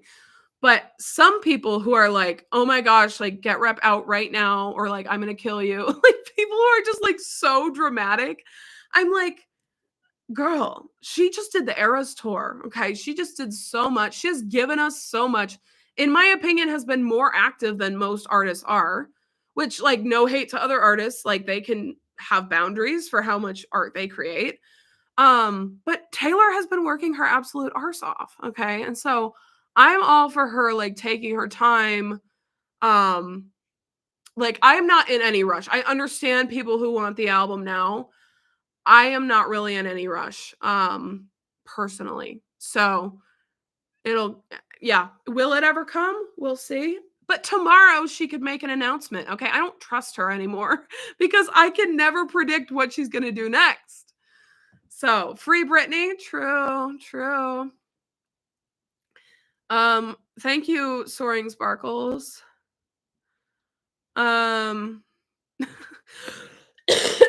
Is Lizzo releasing a new album? Ever since all that controversy came out about Lizzo and the way she treats her background dancers, I've kind of been side-eyeing her like, what's going on? Why are you treating your dancers like that? So yeah. I've never really listened to her a ton, but that kind of made me just go, I don't know about that. But I don't know enough about the situation, honestly. Taylor, exactly, touring that much. And again, I understand people are just excited for the album. Like, I'm not trying to hate, but like, it takes a toll on the body. Like, I can't imagine how I would feel after, like, I mean, I'm not in shape like she is, but like, if I were to like do that, I can't imagine. Like, just all the work she has put in that tour.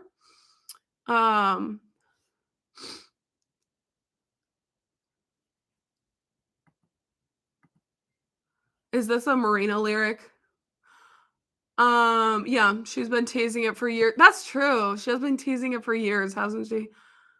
Oh, someone asked earlier if I'm gonna listen to Magdalena Bay, Imaginal Disc. I don't know if you're still here, but hi, I saw your comment and I forgot to respond. I actually literally was going to film that today. And then I ended up doing a live stream instead because that's on ADD. But I have been really wanting to check out that album because so many people have said like album of the year, like it's a really quality body of work. I have no expectations for it. Please, no one spoil what it sounds like. I don't want to know anything going in. I have no idea the genre. I have no idea anything. So I would really like to go in blind. And yeah, no promises that I'm going to release a video. I'm trying not to like promise anything that I don't know. Like, I don't know if it'll work out for a video. I don't know if I'll release the footage, like whatever happens. I don't know if I'll listen to the full thing, but I'm going to try it. Okay.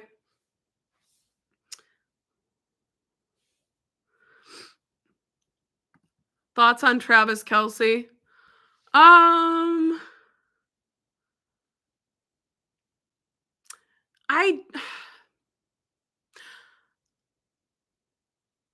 I would say I liked Taylor with Joe better. I know it didn't work out with them and like it's none of my business. It's literally her life, her relationships. But I liked Joe. I liked Joe. I liked his personality. I know he was quiet, he was shy. Okay, he wasn't, but it seemed so genuine when they were together because they didn't post anything on social media. They weren't like trying to make a spectacle of it. It just felt so genuine, like they're so in love. And now I am scrolling and all I see is Taylor and Travis Kelce kissing every freaking post. And I'm like, and obviously they're not the ones posting those pictures. Like it's paparazzi, it's, at the football games. So it's not that they're necessarily trying to make a spectacle of it, but it is a spectacle. Like it's a spectacle relationship. And for that reason, it doesn't feel as genuine to me. Sorry. And I don't know. I just don't like the relationship as much. Okay. I miss Joe. I do. I miss Joe. That's my truth. I'm really speaking my truth today. I'm being very unfiltered, which I'm kind of here for, honestly. It feels good, man. It feels good. This is what I've been wanting. I don't know. Hey, Mystic. I also recognize your username. Oscar, I recognize your username. I don't say it every time I recognize people's usernames, but I recognize you. And I heard, okay, this is not confirmed. I'm not trying to like spread false information, but if you really want some tea to maybe sip on, I heard from a source, okay, I heard from a source that apparently knows someone who used to work for Taylor Swift. This is all alleged. I don't want to get sued. Alleged. Don't sue me. I heard from a source that so this source used to again work for someone, or sorry, they know someone who worked for Taylor Swift in the past.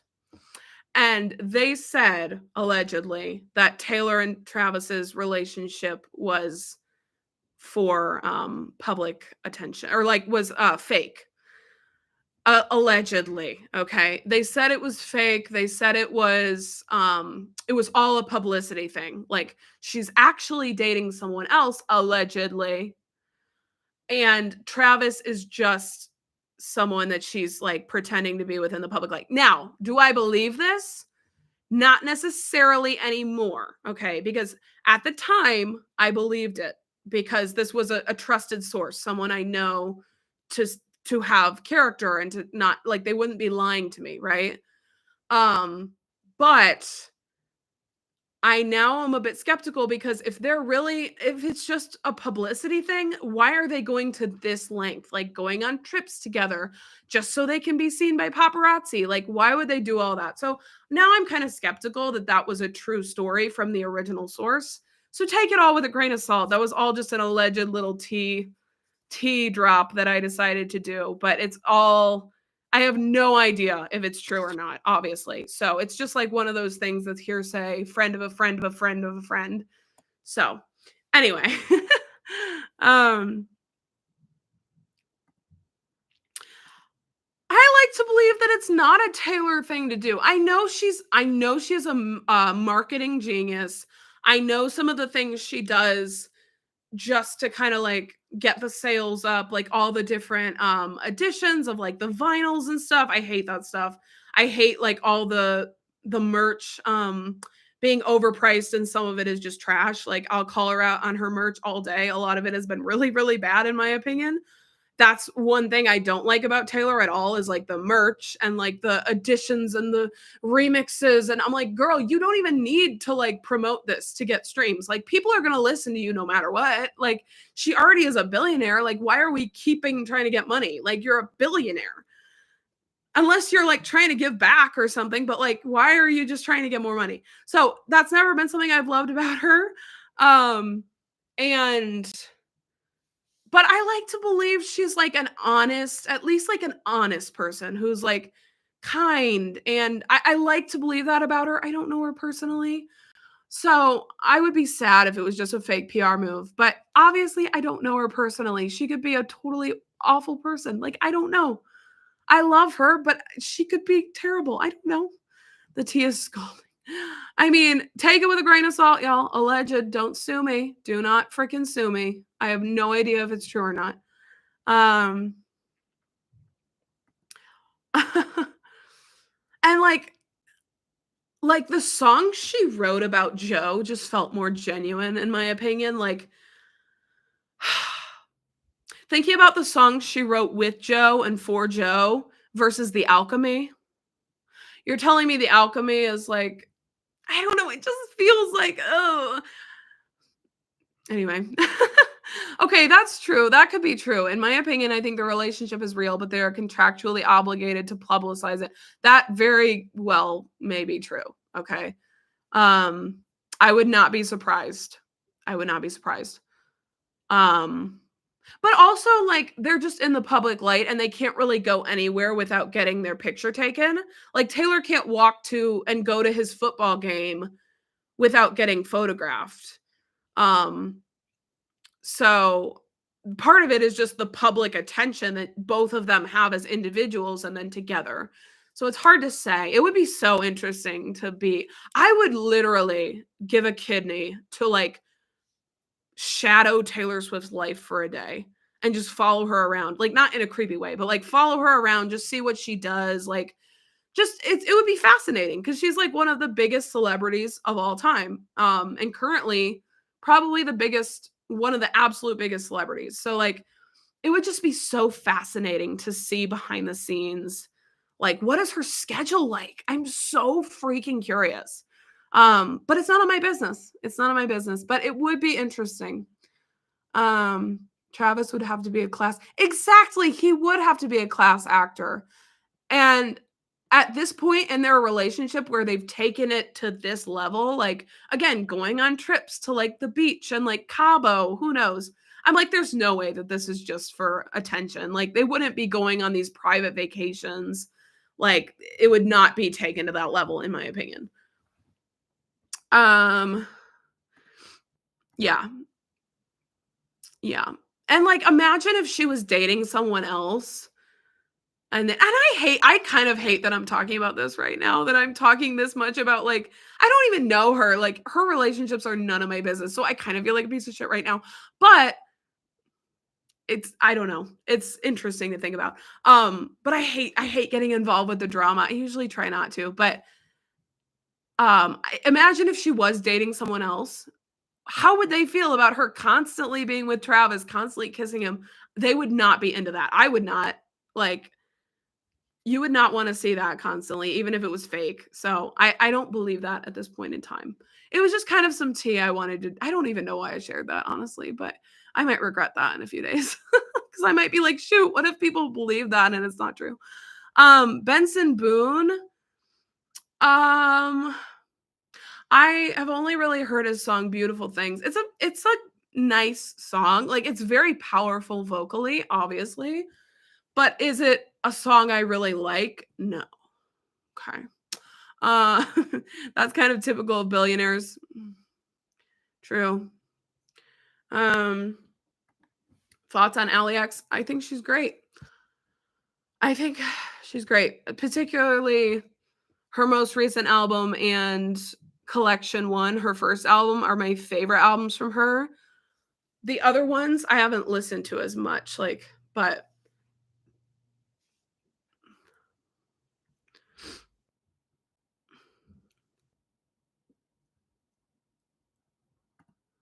The Alchemy is about Maddie Healy. I don't know. I blocked out the fact that she dated Maddie Healy. I try not to think about it. We should plan a heist for the vault. Honestly, can you imagine life without music? No, no, I literally can't. No. If I was driving around with nothing to listen to but podcasts, I like some podcasts, but like I would rather listen to music 90% of the time. Is TikTok better than Instagram? No, not in my opinion. I hate TikTok. I think it's so toxic. I mean, it has some absolutely amazing, fun, funny, creative content on it. The people on there are incredibly talented for the most part. But the people in the comment sections are some of the worst human beings I've ever seen. Like I don't even know what is happening, but it is so toxic. It is incredibly toxic. Yes, I get that it's interesting to think about celebrities' personal lives because they're so mysterious. You're like, "Oh, like what's really going on?" Because I know nothing about their personal lives. There's so much a brand at a certain point that like you don't know what they do in their free time. You don't know like what their hobbies are outside of their work or like who their friends are and like who their friends really are. And so it's interesting to think about, but I agree. There's a point where you're like, "Okay, this is too invested." Like I'm honestly not very invested in like celebrities' personal lives overall. Anyway, yeah, we should just change the topic. Ah, wait, Maddie Healy. I didn't like them together. I mean, I don't like him as a person ever since some things came out. Yeah. So, have you had any nice suggestions? I have had so many nice suggestions for the discovery months. Yeah, so my hope is that I'm going to start it in April and then I'm going to continue it as long as I'm able. And I have had so many amazing suggestions, truly. First of all, grateful so many people suggested artists to listen to because I was like, I don't know how many people are going to reach out and actually comment. You know, it takes effort to like think of someone and I don't know, I appreciate it. So yes, that, and then they have been such good suggestions that I'm like, I wouldn't have thought of that, but, like, that's an amazing idea, like, um, date like, who was a good suggestion? Alanis Morissette, I know most people want,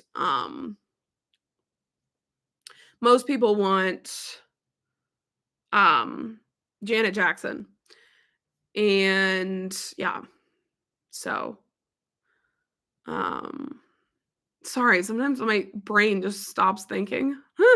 Um, so I've had so many amazing suggestions. Prince, David Bowie, I would really like to check them out because Gaga was highly inspired by them for Mayhem. And so I think because of how much I've been liking that album, I think it could be really cool to explore some of the old icons. Like obviously they're incredibly iconic artists who have since passed away, but like have left this incredible legacy. So yeah, it would be really cool to get to know them a bit more. Maybe Michael Jackson. I would probably have to be in a certain mood to film those type of artists, to be honest. So we will see. But I've had a great suggestions. Thoughts on Addison Rae? I have to be in a mood. I have to be in a certain mood for her music, I would say. For her recent singles. I think they all work incredibly well together. Like all three of those songs if you listen to them one after the other, it's so cohesive and like it really, really works well. I think this album is going to be super cohesive, probably really good.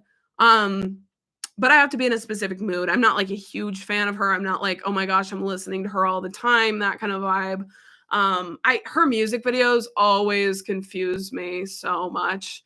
I think I'm just done reacting to her music videos because I'm just so confused and I have no idea what's really going on. And I just end up feeling like a clown. So I don't know. Like she's a bit avant-garde.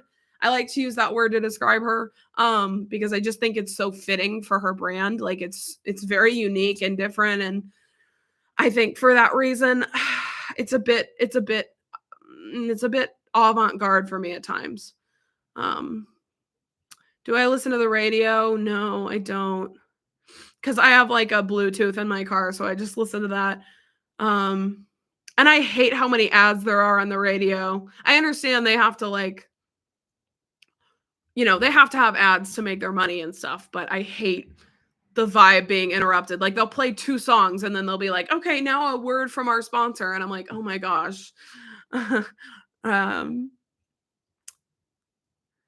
Cease and desist. I know. Please don't sue me, Taylor's PR team. I love you. I love Taylor, regardless of anything. And also, it's all alleged. It's alleged. Have you had any thoughts on Bjork? I've never been able to get into her music, sadly. I know how popular she is. I know she has a cult fan base and like all of that stuff, but I just don't vibe at all. I've tried multiple times. Never say never, one day maybe it'll click for me. Sometimes that happens with artists. So never say never, but I haven't like vibed. Her music is super my brother used the word esoteric to describe it, which I thought was perfect. Esoteric, if you don't know what that means, is like it's very hard to understand what she is referring to sometimes, which is like maybe it's super poetic and I just don't get it, but it can be kind of like hard to suss out. And then also the production is, in my opinion, kind of sparse. And like, I just don't vibe with that. It's not that there's anything wrong with it. It's just like personal preference, right? So yeah, maybe one day it'll just click for me. Okay. I know she's loved. I know she's beloved. You dipped into Tevlo's music. I don't really listen to her anymore. I don't really plan on doing more from her, to be honest with you. Again, never say never, but right now it's not on my to-do list, love. I don't know. Okay, here's the thing. I watched a show the other day, okay, in which one of the characters was British and he kept saying love. He kept saying, hello, love. Like he just kept talking in a British accent. And ever since then, I've been talking in a British accent around my house saying love. And it's like a disease. I mean, like, it's like a disease that I can't stop doing it. That's what I mean. Like, I liked how he said it, but when I try to say it, it's not the vibe. Yeah, that's why I prefer micro celebrities and influencers. Seems like a more intimate connection. True. Yeah. I mean, I like both for different reasons. Like, I love, I think some popular celebrities or whatever are like popular for a reason, and I love them, and I understand they can't be super intimate because of safety and stuff, and like it sucks though. Like I wish Taylor Swift could still do the secret sessions, but I think because of COVID and also probably her personal safety, she stopped, and it's so sad. Like I never got to go to one, and I would love to, but maybe she had to stop for her safety and it sucks. Like I sort of wish I could make Taylor Swift a small artist for a day, you know what I mean? And like go to her concert that's super tiny and like meet her outside the venue because she's such a small artist that she can meet her fans. Like that would be so cool, but you can't undo fame. Like you can't, unless she just like went off the face of the earth and like never released music again and lived in a cave. But even then, the paparazzi would still be trying to get her. So you can't, that's like crazy to think about. Like once you're famous as someone like Taylor Swift, like Beyonce, like Madonna, you can't undo that, really. So, oh, my brother just texted me. He must be watching my live. Um, my brother just texted me about the cease and desist, so he must be watching this. Hi, David. I always wonder if, like, people are watching my videos or my live streams that I know, but I'm like, I don't know. Okay, sorry, side note. I never hello, love. Do you ever watch Eurovision? No. You like how I said it? Oh, thank you. I'm glad. I feel just weird when I say it. Um, you are Spicy Demon? Spicy Demon. Um, that's amazing. What city are you going to? I'm going to Las Vegas. What songs have I heard by Bjork? I couldn't tell you. I don't remember the titles of them. Oh yeah, but if my brother's watching, David, I just shouted him out for his amazing opinion on Bjork. The nasal spray thing, thank you. That is good to know. I feel like I get sinus, and no one asked about my sinus infection history, but I feel like I get sinus infections a lot. And if anyone else experiences that, like, I'm so sorry because it sucks. But yeah, so maybe I do need to hit up my physician. Talking about my medical history on a live stream. Taylor needs her 143 moment. And that's the thing. Will Taylor ever release an album that just flops entirely? Because even though she released the Tortured Poets Department and fans were divided as to whether it was a quality body of work, it still, like, surpassed all the streaming numbers of most artists. Like, it did incredibly well in terms of numbers and all of that. So will she ever have, like, a true quote unquote flop that no one decides to listen, or the people that do listen are like, nope, and they just turn it off? Will that ever happen? I'm genuinely curious. I would never wish a flop moment on anyone. Okay. I would never wish a flop moment on any person, be it whoever. But I'm so confused because I'm sorry. Oh, okay. Okay, sorry. My dad texted me and he was like, Beth, look who's coming to our hometown. And it's like this Taylor Swift impersonator event. But I saw, like, the artwork for it and I was like, "Oh my gosh, like, Taylor Swift is coming to my hometown in this super intimate show." And then it turns out it's just an impersonator event. Okay, so he kind of trolled me. It's an unofficial live tribute show. He got me excited for nothing. Thanks, Dad. No. I'm texting him back. Okay, sorry. Yes, here's the thing. Even Me outsold many songs. In my opinion, that is her worst song ever written. There is no comparison. Like, her other music is up here. Me is like, it's pretty far down, okay? Um, and I actually didn't hate the song. I thought it was a bop. I listened to it a lot. I didn't hate it. Like, I wasn't one of those people that was like, "Oh my gosh, this is like a kids bop song. This is so cringy." I actually liked it. But when you compare it against a song like Ivy, it's obviously 10 times worse. So, how is she this allergic to, like, people? Okay, can you I'm glad you're here, but can you please stop spamming the chat with the same thing? I'm gonna have to get mods if you guys keep spamming the chat. I'm glad you're here, but oh, I'm sorry. I feel bad now. You're retracting your message. I'm sorry. I feel bad. I feel mean, but I'm like, it's a lot.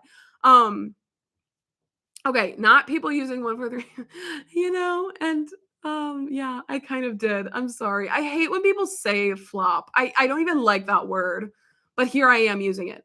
So anyway, but how is she allergic to being a flop? Like, I don't understand how. Um, like, most artists have at least one album that just doesn't do well, right?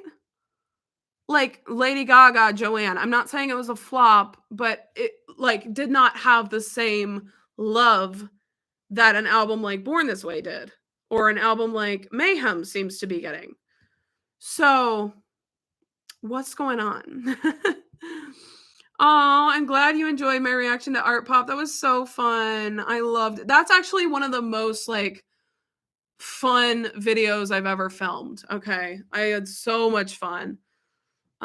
Yay, spelling is fun. True. But like everyone was hating on the lyrics of that song, and I was like, I understood she was kind of trying to be like cheeky. Like it wasn't supposed to be a serious song. So I never like understood the hatred, but maybe I'm just too biased because I don't know. I am biased. So Mayhem commercially flopped. I don't know about that. I literally don't know. I don't know if that's true or not. I have not looked at the numbers. I don't care. Like I'm not saying that to you, okay? But in general, like I don't care how many streams an album has. If I like it, I like it. If I don't, I don't. Like I'm not gonna. I don't pay attention to those things. You know what I mean? Like I don't know. Oh yay, you're back. Yeah, yeah. Joanne is overhated. I can't say I disagree. I think it's pretty good. I actually re-listened to it before the new album came out, and I was like, this is decent. Like, why does everyone hate this album? It definitely, I think it's just a little bit inconsistent. Like, excuse me, it's just a little bit inconsistent, in my opinion. Like, there's songs that are so good, and then there's songs that I'm like, what are we doing there? What are we doing? Me is unserious and campy. Yeah. And that's the thing too. Me was her woman's world. LMAO.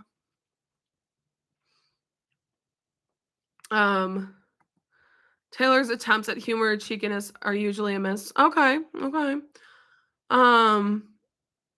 Like another song I was reflecting on that a lot of people hated on her for was Tortured Poets Department, where she sings about Charlie Puth, which, yeah, I don't like that line. I don't think Charlie Puth needs to be a bigger artist, if I'm speaking my honest to God truth. And she's like, I smoked and then ate 7 bars of chocolate. I don't hate that line though. Maybe I'm just too biased, but like, it doesn't like affect me. But a lot of people hated it. They were like, rah, which is fine, but everything's fine. We smoked and ate 7 bars of chocolate. You declared Charlie Puth should be a bigger artist. He doesn't need to be bigger. I'm sorry. I said what I said. If you could choose 2 artists to collaborate on a joint tour, who would it be? Oh, I love this. I love this question. That is one of the most creative questions I've ever been asked on a live stream.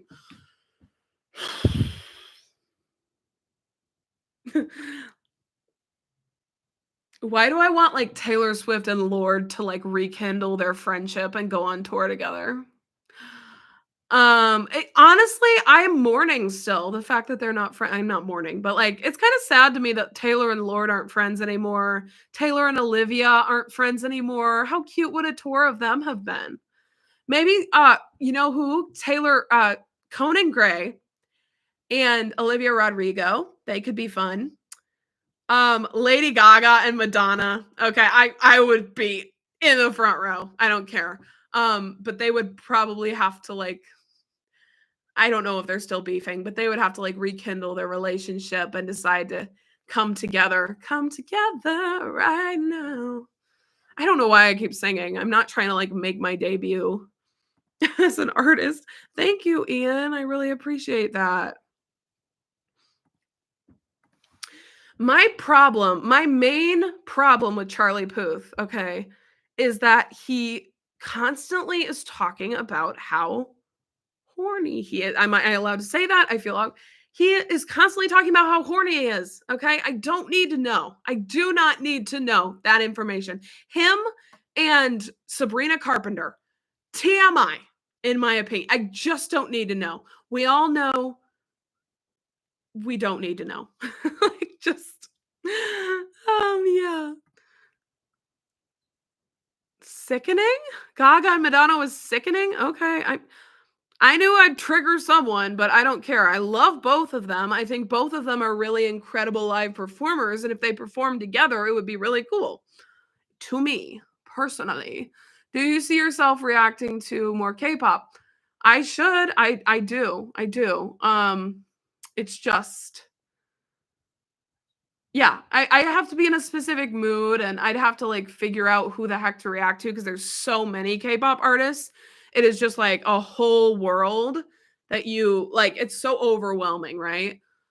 So I would have to do some reflection, but I'm hoping to at least do one. Oh, I'm sorry, I didn't know it was a compliment. Um, Sorry, bestie. If that was a compliment, I'm sorry. Anyway, yeah. Yes, can we get a Tay daughter tour? Gracie Abrams, followed by Olivia Rodrigo, followed by someone else, and then Taylor comes out and performs. I actually need that to happen right now. Right now. And I know that FKA Twigs did a performance with Vogue. No, I didn't. That's cool. I don't like really know her. I don't really know her like that. FKA Twigs, but that's really cool. I would be curious to see that. I think covers can be so fascinating. Like, thinking about how an artist like FKA Twigs, who I've heard a little bit from her, like thinking about how she would cover Vogue, I'm sure it would be a 180 from the original track, obviously. So that would be fascinating. Because I hate when covers are just like the exact same as the original song. Like, they don't change anything and they just sing it exactly as is. I'm like, let's mix it up. I know for a fact that would be fascinating. Oh, okay. I'm sorry, Fortune Crossing. I didn't realize what you meant. I'm sorry. Maisie Peters would also be on the tour. She absolutely would. It would be Maisie, then it would be Gracie, then it would be Olivia, then it would be Taylor. I would be in the front row, but it would be so expensive. Sabrina, yeah. Oh yeah, Sabrina would be there too. It would be a 5-hour tour, 7-hour tour. Okay, what is Eurovision?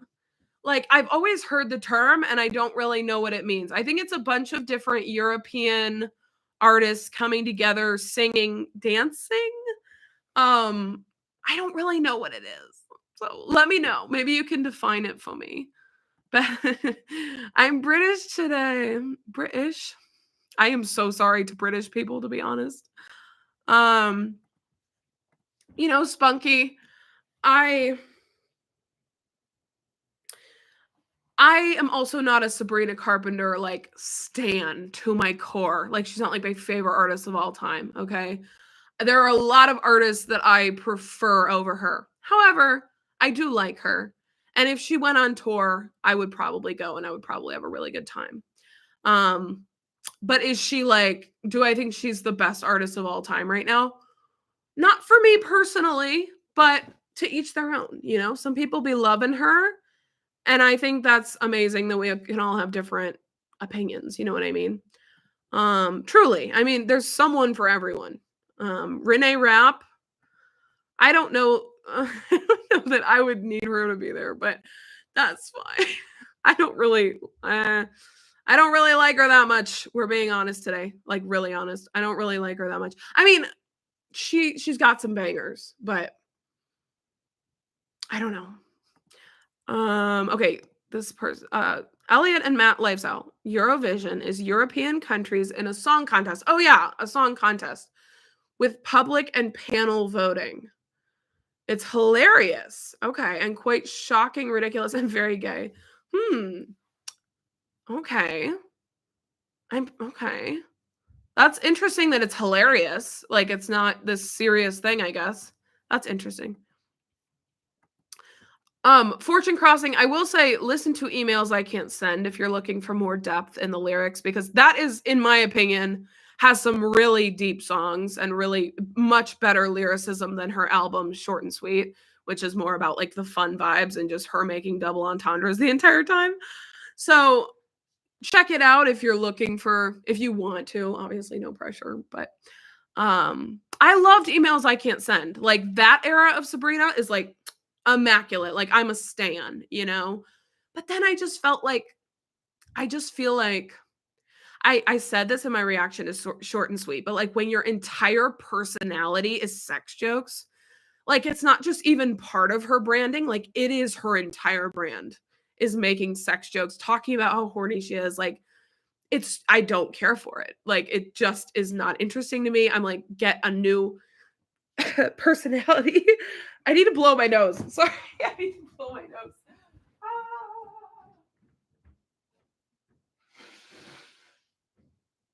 I'm here. I am so sorry. I had a nose emergency.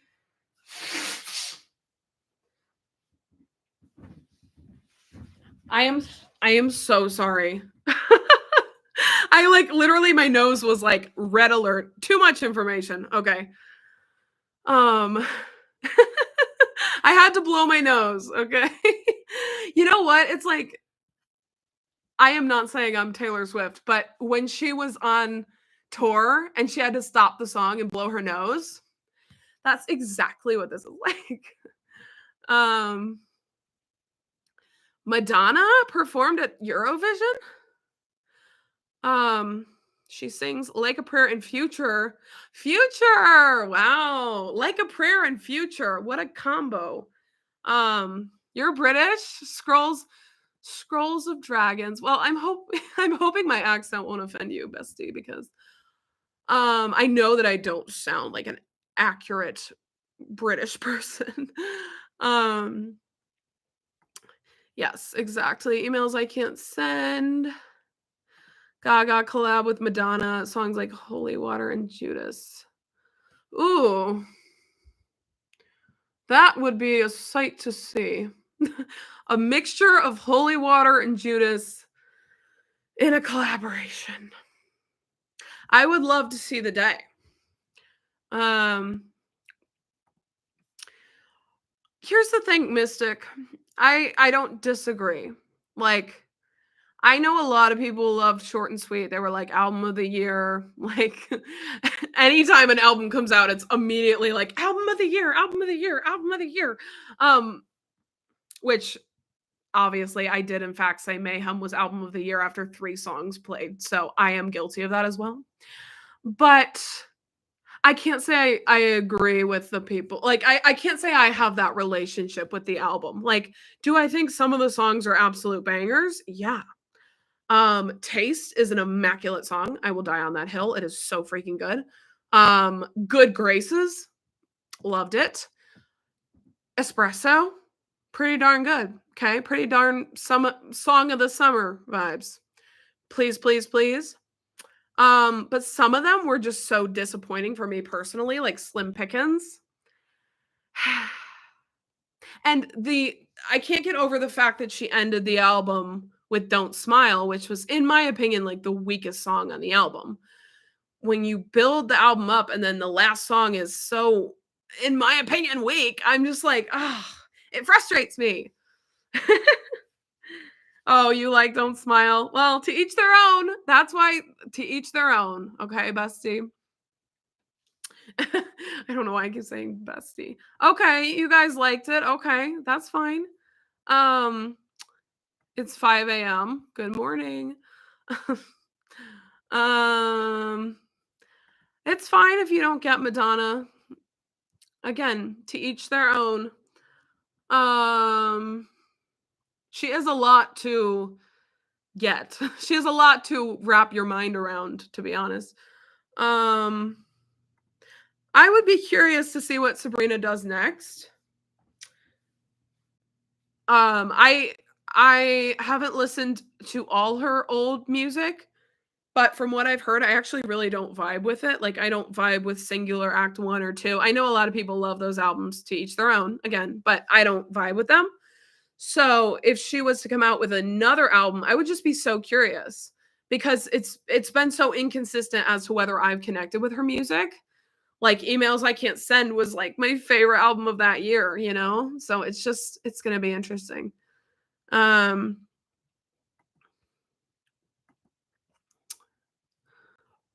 um, Short and Sweet and Brat were put into the album of the year category because of her popularity. I don't know.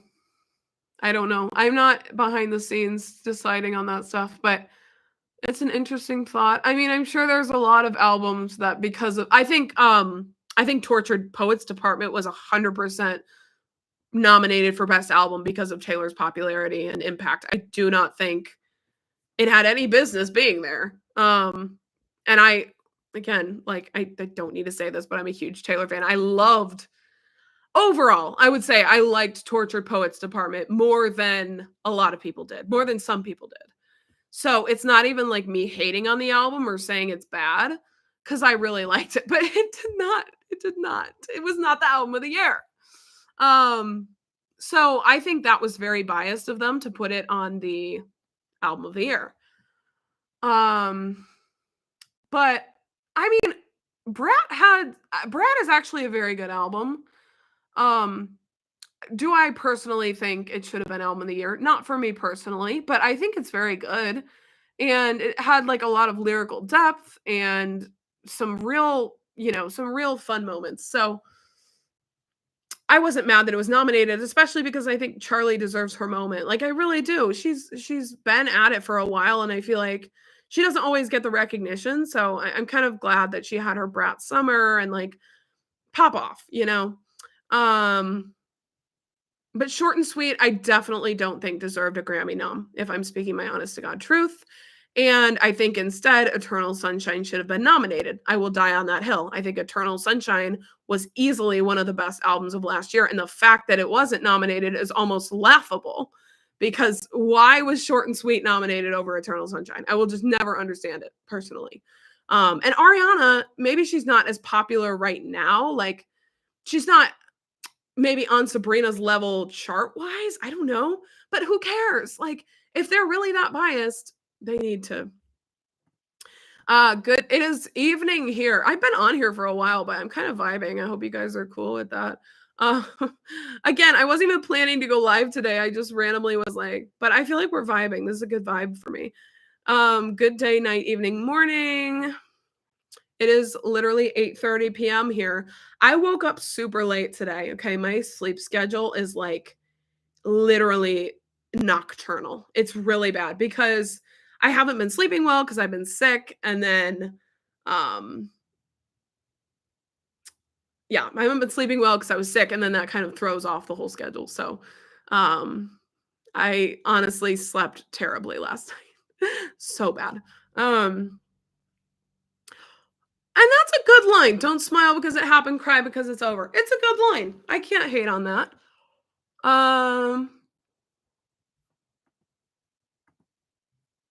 You liked radical optimism? I'm glad you did. I love that for you. It's giving I love that for you. No, it was fine. It was fine and dandy. I just felt like it was kind of boring. I hate saying things are boring, okay, because I know some people loved it, and that's totally fine. I don't think you are, like, wrong for loving it, you know what I mean? It's just, like, I don't like it very much. Like, I didn't find it very memorable. But, yeah, there's no but, actually. Don't cry because it's something oh my gosh, I've never seen a truer statement. Well, yeah, actually, I've never seen a truer statement. Emails I Can't Send deserved album of the year over Harry's House. It's true. Although I will say, when I reacted to Harry's House back when it came out, I actually called it for album of the I called it that it would get a Grammy. If you watch my reaction, you can see for the proof. But I was like, oh my gosh, like this is gonna get a Grammy. And it did. So I was kind of proud of myself for being right.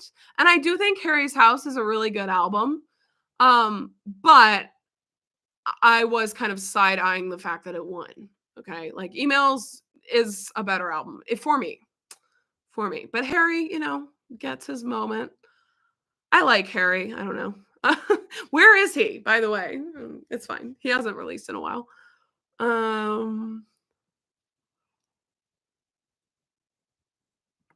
If they didn't put Taylor on the album of the year, the backlash, they did it to cover their backs, and they may have. They may have done it. But the other side of that is they know they're going to get backlash regardless. Like if Beyonce wins, Beyonce won and she got backlash and they got backlash.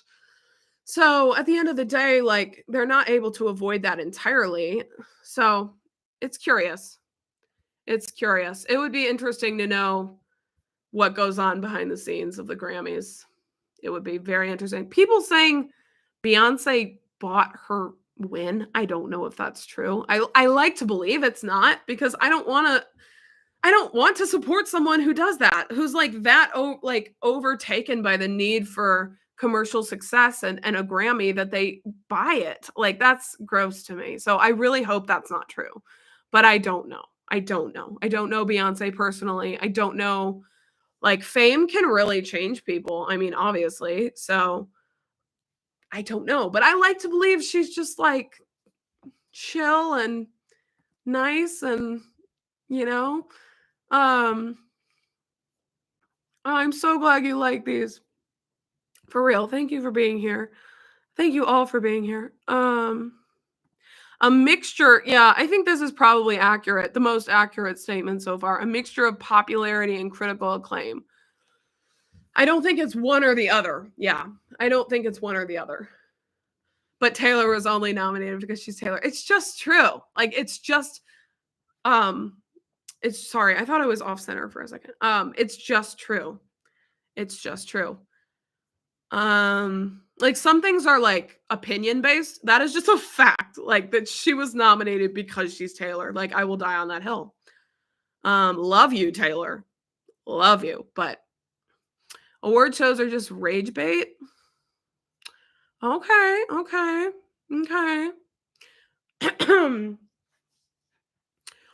know. I like to believe that award shows are just wholesome entertainment where all the creators of this beautiful art are getting their moment to shine. All the small artists are able to perform and get their name out there. At the Oscars, like all the people who are behind the scenes of movies are getting their moment to, talk to the public and be seen, for their art, be recognized for their art. But in reality, do I think it's that wholesome and sweet behind the scenes?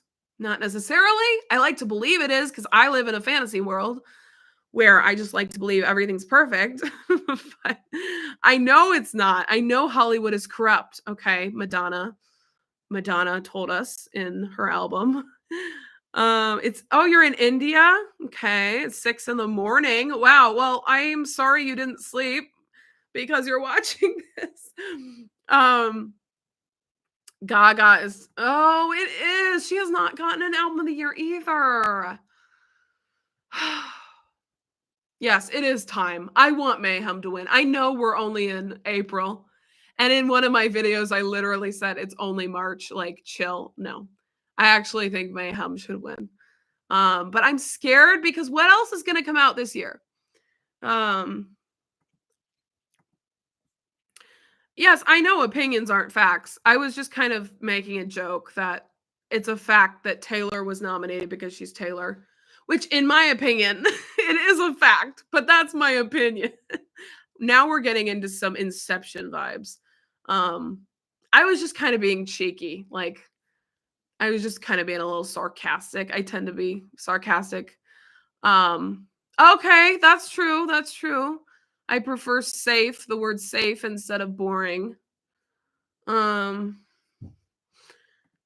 I don't think Beyonce's overrated. But to each their own. I keep saying that. Renaissance should have gotten album of the year. What won that year? Harry's House? Oh. Yeah. Yeah. I'm biased because I liked Renaissance, but I also liked Harry's House. So, but I understand what you're saying. I really do. I do think maybe it does feel biased against her. That's true. That's true. It does feel like at a certain point you're kind of side-eyeing, like, I don't know. I tried to watch Anora. I didn't care for it. Uh, yeah, it was just a bit too graphic for me. Like, I just didn't need that much information. But, um, yeah, I mean, it won an Oscar, so I'm sure it's good. I just didn't get very far into it. Um, hey Beth, I love your energy. Thank you. Thank you so much, Lucas. Um, yeah. I try not to be. Sometimes I am a delusional Swiftie, okay? Like, I can definitely be delusional sometimes. So, I appreciate the compliment, but it's not entirely accurate. um Yes, period. I wish the Grammys focus more on smaller artists because it's easier for bigger artists to be recognized. That's why I feel like Aurora should have gotten a Grammy or yeah, a Grammy. But of course she's not because she's not commercially like Beyonce or Taylor Swift, who are also deserving of their flowers. But like Aurora deserves her flowers too. Ali X, all these artists that are smaller will never get recognized unless they become mainstream, which is so unfortunate. Because the second that an indie artist becomes mainstream, it usually is because the art is lost and they're just trying to do something for like the numbers, which sucks. It sucks. I want genuine art, I don't want, oh, okay, sorry. Sorry, it's hard with the comments on the live stream. I'm just like, it's hard to know what people mean sometimes. So I'm doing my best over here. Why do I keep saying? Yes, I have seen Gaga live. I went to the Chromatica Ball and I vlogged it. Loved it. It was an amazing concert. And I vlogged. Did I say I vlogged it? Yeah, I vlogged it, and it's up on my channel. It's a really fun video. My mom makes a cameo. She's iconic for that. She is though. She's very funny in that vlog. I did like this Q&A before we went to the concert and I was like, what do you know about Lady Gaga, Mom? And she was like, I know like 3 things about Lady Gaga. I know that she has a song called Born This Way or something like that. I know that she wore a meat dress and I know that she works with like some older artist who's like a crooner, Tony Bennett. Okay. Those were the 3 things she knew about Lady Gaga before she went on the tour. I love Midnights, so I am very biased to say it did deserve Album of the Year. I'm aware I'm biased. It's my favorite album ever. So you absolutely are entitled to disagree with me. At least always people are entitled to disagree with me, obviously, but at least these days, award shows are a form of validation and capitalizing on success. And you're not wrong. But I do think that people need to be recognized for their art. So that's my struggle. Like the creators of amazing movies that we watch and we never really know who they are and they don't really get recognition for doing all the behind the scenes work. Those people deserve their flowers and their awards. Like, even if they don't win, obviously, like, I'm not saying the people who have the trophy are like better than the people who don't end up winning because it's all subjective at the end of the day. Not everyone wins. So it's not like a Grammy makes you amazing or an Oscar makes you amazing. You can be amazing whether you have one of those or not. So it's hard, but yeah. I don't know where I'm going with that thought, but I'm not a Christian and I'm not a Jew. I'm just living out the American dream. And I just realized that nothing is what it seems. Sorry, I keep singing. I hope you guys like it.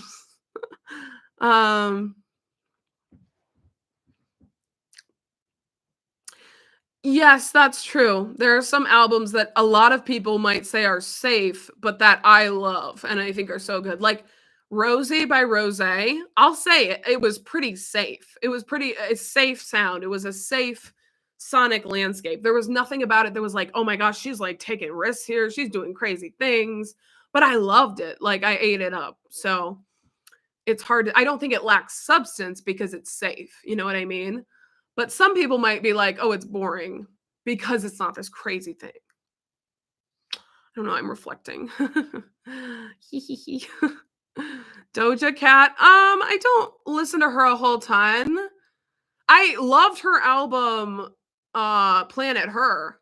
I really liked it, and I have listened to it quite a bit, but I wasn't able to get into Scarlet. It just wasn't really my vibe, and then so I would be, I might listen if I have a chance, but I'm just so busy, like with other artists and stuff, that it's hard to make time for anything at all. But you never know, it could grab my attention one day. I never say never. Ezekiel, I got nosebleed tickets in Las Vegas. Okay, so I'm gonna be looking down with my binoculars and having the best time of my life. Which obviously there's nothing wrong with nosebleeds. Like that's what most people can afford. But it was just frustrating that they were so expensive for being nosebleeds. Like, but I get it because it's Lady Gaga, right? She's not gonna have $2 tickets. So yeah, and at the end of the day, you have to remember that the Oscars and Grammys are trying to get people to view the show. So they know if they nominate Addison Rae for a Grammy, that was just a random example, but like if they nominate a smaller artist, they're not going to get views. So they have to think about, okay, what's going to get people viewing? It's all a business. It's all a business. We have to remember these things. I'm on my soapbox. Yeah, the Grammys don't matter. I mean, in the grand scheme of things, they matter in the sense that they get the names out there of smaller artists who attend and then have their music shared. Sometimes they can help you discover great new artists. And they matter in the sense that people, like these artists, are getting recognition, which I think is important for their art to get recognition and to get their flowers. I keep saying the word flowers. But they don't matter in the sense that, like, just because you have a Grammy doesn't mean you're better than an artist who doesn't have a Grammy, and vice versa. Like, just because you have a Grammy doesn't mean you're some sort of god. Like, like there's so many talented artists who don't have Grammys, okay? And that should, like, I don't know what I'm saying. That should not be forgotten, I guess. Should not be forgotten that there are small artists who will never get a Grammy, and that obviously doesn't mean that they're not incredibly talented. I know I don't probably need to say that. It's like, duh, but I am going to say it. It's crazy that Madonna was not nominated for Like a Bear. Like a Bear. Like a Bear. Wait, I'm trying to think how that would go. Anyway, Like a Bear, Like a Prayer, or True Blue albums. And that's on that period. You're not wrong. You're not, sorry, I like yelled that, but you're not wrong.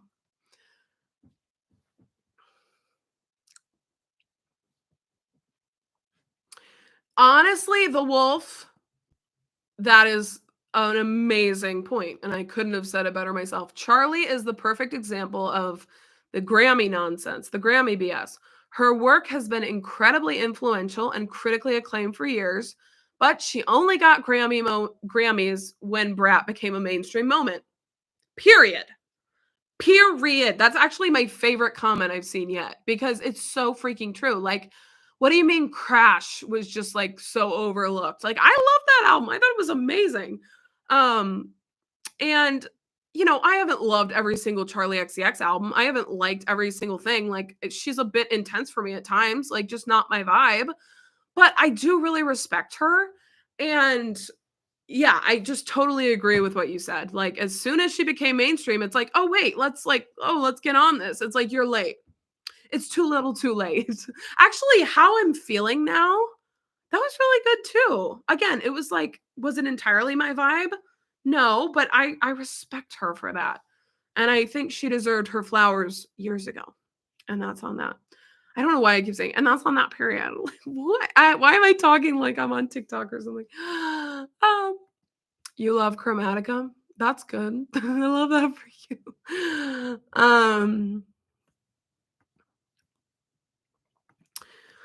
The last Lana song she released was Tough with Quavo, and I was like, I listened to it and I was like, what are we doing here, babe? Like, what's going on? I haven't listened to it more than like once or twice, so I can't really speak to it. But I just was like, girl, take a break. Like, take a break and then come back. Come back. um, so I agree. I would like her to release an album, and I just want it to be really good. I would love her to kind of go back to, I don't know what sound or what album, like maybe like Born to Die Part 2 or something like that.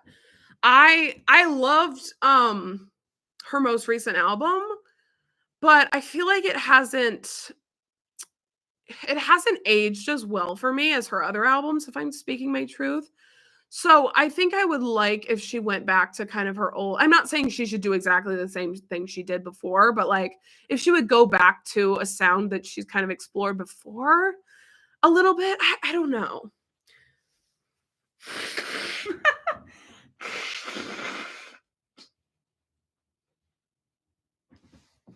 I don't know how to blow my nose on a live stream. There's no graceful way to do it.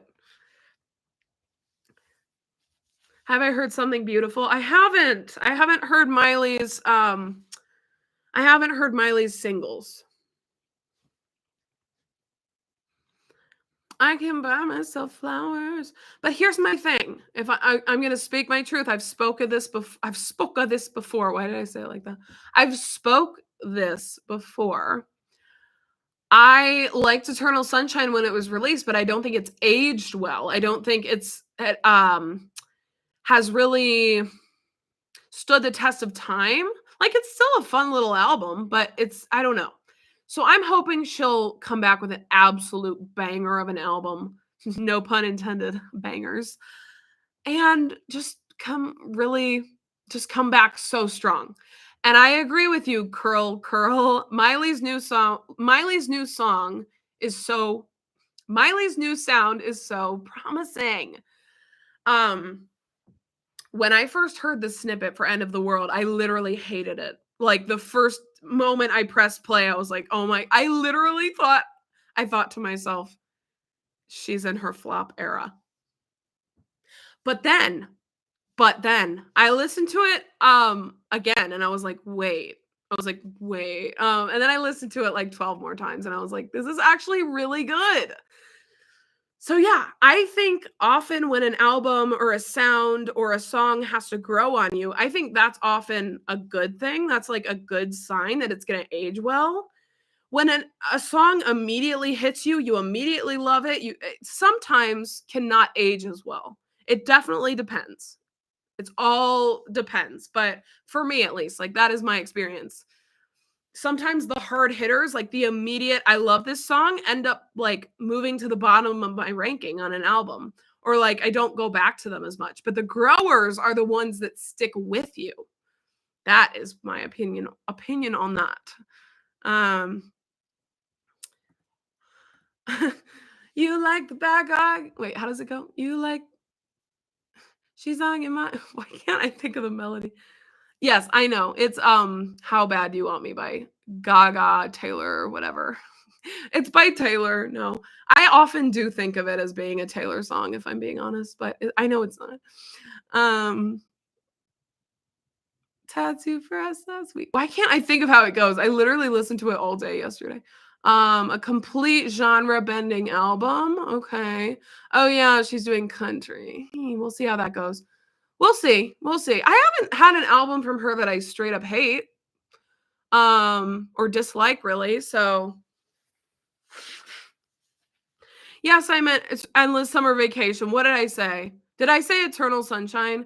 I definitely meant Endless Summer Vacation. I liked it when it came out, but I just feel like it ends up being forgettable over time for me. It hasn't like aged super well.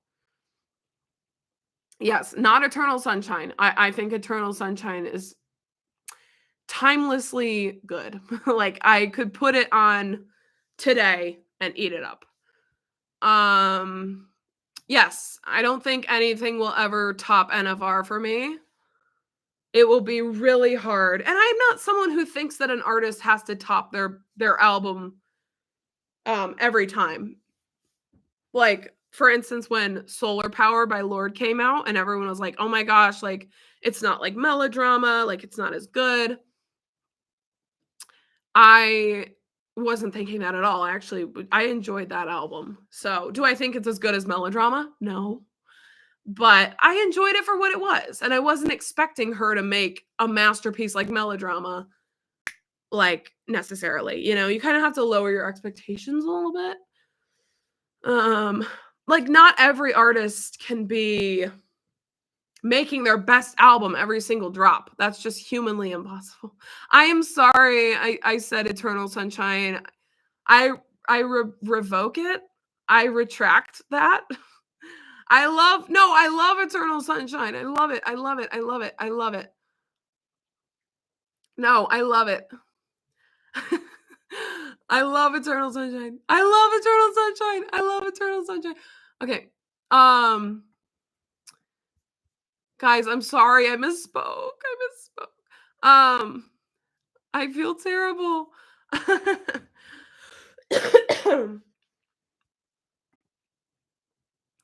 um, do I skip So It Goes? No. I don't. The only songs on Reputation. Okay, here's a perfect example of what I just said about songs that are growers versus songs that you love immediately. The first time I listened to Reputation, the only song out of all of the songs that I liked was This Is Why We Can't Have Nice Things. I hated every other song pretty much. Like, I did not vibe. This was back before I had a channel. There's no video. Like, I was just listening to music with my friends and, so I hated everything except for This Is Why We Can't Have Nice Things.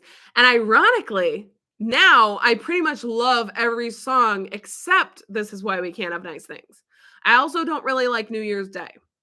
Those are my two that I usually skip. I would say every other song I listen to. I love Endgame. I know everyone hates it. I love Endgame. I love Dancing with Our Hands Tied. I think that's like one of my top favorites. Was not originally my favorite, but it over time has like become my favorite. What else? King of My Heart, Call It What You Want, Dress, Getaway Car. I like Getaway Car, but I'm not like a crazy stan of it like so many seem to be, but I do like it. What else? Gorgeous. She's okay. She's not my favorite. She's good, but she's not like, again, one of my favorites when it first dropped. I was like, Gorgeous is the moment. And now I'm like, okay, I like her, but you feel like it's underrated? New Year's Day? I feel like a lot of people like it actually. Are the spring allergies getting to you? I don't know if it's allergies or I don't know. I don't know if I will have time. I haven't watched it yet. I haven't had time. I just when I think about sitting down and reacting to a 30-minute film, I'm like, that just sounds exhausting. I don't know why. I've literally been making other videos that are just as long, so I don't know why. It just exhausts me. I've heard it's really good. Like, I've heard it's really beautiful. So, pure drama or pure heroine is greater than melodrama. Pure heroine is so good. Let's be entirely real. And might it be better than melodrama? I don't know. I think both are great, but it might be. It might be. I mean, I think it all depends on the mood too. Honestly, don't think there's a Marina album I don't like. Love and Fear was definitely the weakest link, but she grew on me. I feel you. I feel you. Love and Fear was my least favorite, but like I didn't hate it by any means. I will say I haven't listened to it very much, like in comparison to the other albums, but I don't think it was bad. I think I think I titled my video "Love and Fear Deserves More Credit" because it's absolutely true. Like a lot of people hate on it, which I don't think is fair. I think it's good. Yes, I do slander New Year's Day. The only well, yes, it is classic Taylor in a way. I just don't really care for the melodies. Like, are the lyrics good? Yeah, I think the lyrics are good. It's very poetic. I love at the end when the melodies converge together. Like, that is a gorgeous moment. But at the beginning of the song, I just don't love the melodies. I don't love the piano part, so it just doesn't capture me. But the hype for All Too Well is driven by its lore. Um, I loved that song before I ever knew what it was about. I am not trying to be that person that's like, I liked it before it was famous, but I did. I liked it from the second I heard it, which was like back in 2012 or whenever the album came out. And I was just like no one was talking about that song yet. If you know, it took fans a while to come around to it, for it to be like a household name kind of song, for everyone to get on it. When the album first dropped, no one was giving it the time of day. Okay. But it was my number one favorite. I am going to be that person. I like, I'm sure there were other people who initially connected with it as well, but I was one of them. Okay. Who loved it immediately. And that was before I knew the lore, before I knew the story. I just thought it was the best songwriting she had ever done. I loved the imagery. I mean, it was one of the most gorgeously built songs I've ever heard. So, I do think the lore has extended the amount of people who love the song. But I don't think it's just based on that. Was that too long of an answer? I feel like I just talk and talk. I'm sorry. I was like, oh my gosh, I'm sorry. But I understand what you're saying. Okay, the film was a very quick watch. I'm sure it would feel short. I don't know why I think I'm just burnt out a little bit from all that I've been doing, but what do I do when I burn out? I just do more. It doesn't make sense. It doesn't make sense. Sincerely? What's that? What is sincerely question mark? Now I'm curious. I'm looking it up because I'm like, am I missing something?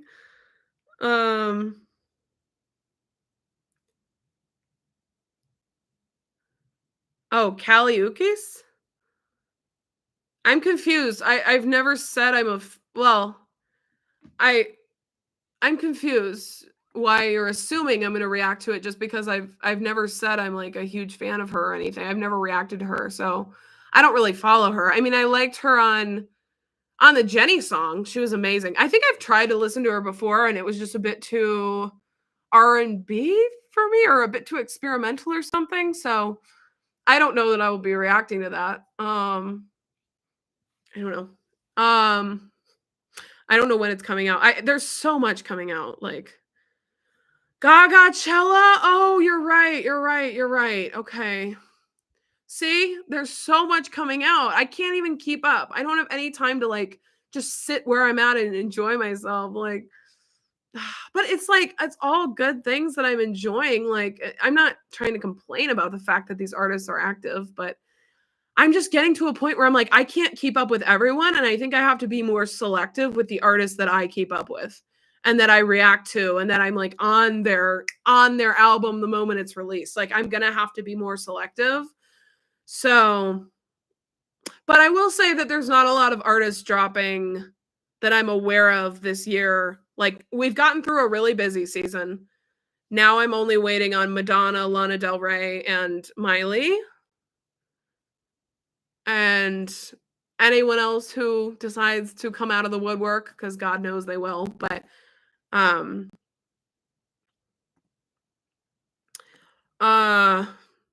it might be slower now. I don't know, but I'm gonna say that, and then next week 5 million different artists. Like, but I'm glad you guys are excited about the monthly series, because that's an opportunity for me to if there's a slow month and there's not much release, I can just do that, and I'm really excited about that. I really hope it goes well. It's gonna be different because I might so I've been thinking about how to decide who to react to because there's literally, like, almost 300 comments on that video with different suggestions, which is amazing. I'm so grateful for a variety and you guys showing up and commenting those things. That's amazing. Not complaining, but I am like, how am I going to decide who to react to? Um, so my mom had this fun suggestion that I thought was a really good idea. She said you could create a wheel and spin it and like just randomly select and react to whoever it lands on. So that's a way of keeping it fair. There are certain artists that I probably will do because of the popularity of them being commented over and over again, like Janet Jackson, Prince. There were a couple that kept coming up that I was like, okay, I should definitely do those. But like, I don't want to only do the popular ones, right? I also want to maybe do a smaller artist that deserves more credit and, should be reviewed. So I think that was an interesting way of like maybe randomizing it. So I'm not just doing like only the popular ones, right? But there are so many suggestions that I'm like, I don't even know if I could make a wheel with all of these names on it. It's going to be like every slice of the wheel is going to be like 1 millimeter, 1 millimeter wide.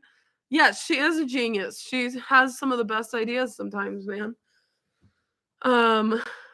Most liked comments. Well, yes, but a lot of the comments don't really have any likes on them, so that's the problem. Like the Janet Jackson one has like 45 likes or something, so I definitely like, okay, I need to do that. And there's another comment that had like 15 likes on it, so I'm like, okay, maybe that one, but then every other comment like only has a couple likes. So unfortunately is not like a consistent method of deciding. And again, I don't want to only do the popular artists. The whole point of the series is to like do small artists or big artists, old artists, new artists, to be very eclectic. And I don't cover like super duper small artists on my channel super often. Super duper, super, super. I said that like 17 times. But I don't cover like baby little newer artists that much. So I want to do that more. Because there are some absolutely amazing small artists. And I think they should get their moment. And some of the small artists I listen to, I like better than big artists. So, like, again, I don't want to discriminate based on whatever. Not that I intentionally do that, but a lot of people love Janet. So, a lot of people say she's an icon. I mean, that doesn't mean you have to like her, obviously, but a lot of people like her. So Flow is a small girl group. Yep, I have heard of them. I have never listened, but that is a great idea. Yeah, so something I did want to say to give credit where credit is due is this series was highly inspired by a series that Caitlin Marie Reacts did. But the only reason that I didn't mention that in my little video was because I didn't really watch her series, like, because I want to discover some artists like on my own channel. So it's kind of hard. I can't really like watch every single video that other reactors do because sometimes I'm like, oh, I know I want to check them out on my own channel. So I didn't really watch her series. I watched like the one video she did on Caroline Polachek. But I didn't like watch the whole series. So that's the only reason I didn't mention it was because I didn't want people to be like, oh, so she's like heard this artist through watching Caitlin, if that makes sense. But I saw that Caitlin did that. I thought it was an absolutely genius idea. Definitely go watch that series if you want. I mean, it's Caitlin Marie and she did it slightly different though. Like she did one artist a day for an entire month. So it's a different thing, but I was highly inspired by that concept of like just diversifying, but also getting like a smaller chunk, like not submitting myself and saying, I'm going to do this entire album. Cause that's very overwhelming, especially when you're getting into an artist that maybe you don't know if you like them or maybe you just don't feel like you have time to sit down and listen to a 17-song album. So I think it's genius that she had that idea. She's very creative and she's like has great ideas. So credit where credit is due, but I am doing it differently. Like I'm not doing the exact same thing. I think she mainly focused on like smaller, newer artists. I'm doing whoever basically. So that could be an old artist like Prince, who's an icon, who a lot of people obviously like. He has this legendary uh legendary legacy. Or it could be a smaller artist like Flo, who's up and coming, and maybe they're not getting their flowers. Okay. That's true. I love that. You guys are geniuses. You could try picking 30 or so artists for the first round and put them on a wheel, go back and select another 30. Why didn't I think of that's such a good idea. Yeah. There were some suggestions that people commented that they didn't know that I've already listened to the artist, which is obviously like, I understand you don't know everyone I've ever listened to. So there's some that I automatically can't cover for this series, because this is not a deep dive series where I'm doing an entire album, and like this is just a couple songs, a music video, getting a taste. If I decide in the future that I really loved it and want to do more from that artist, that's totally possible. Like I'm sure that will happen with someone. Like there will be someone that just gets me, and but it's just to get a taste.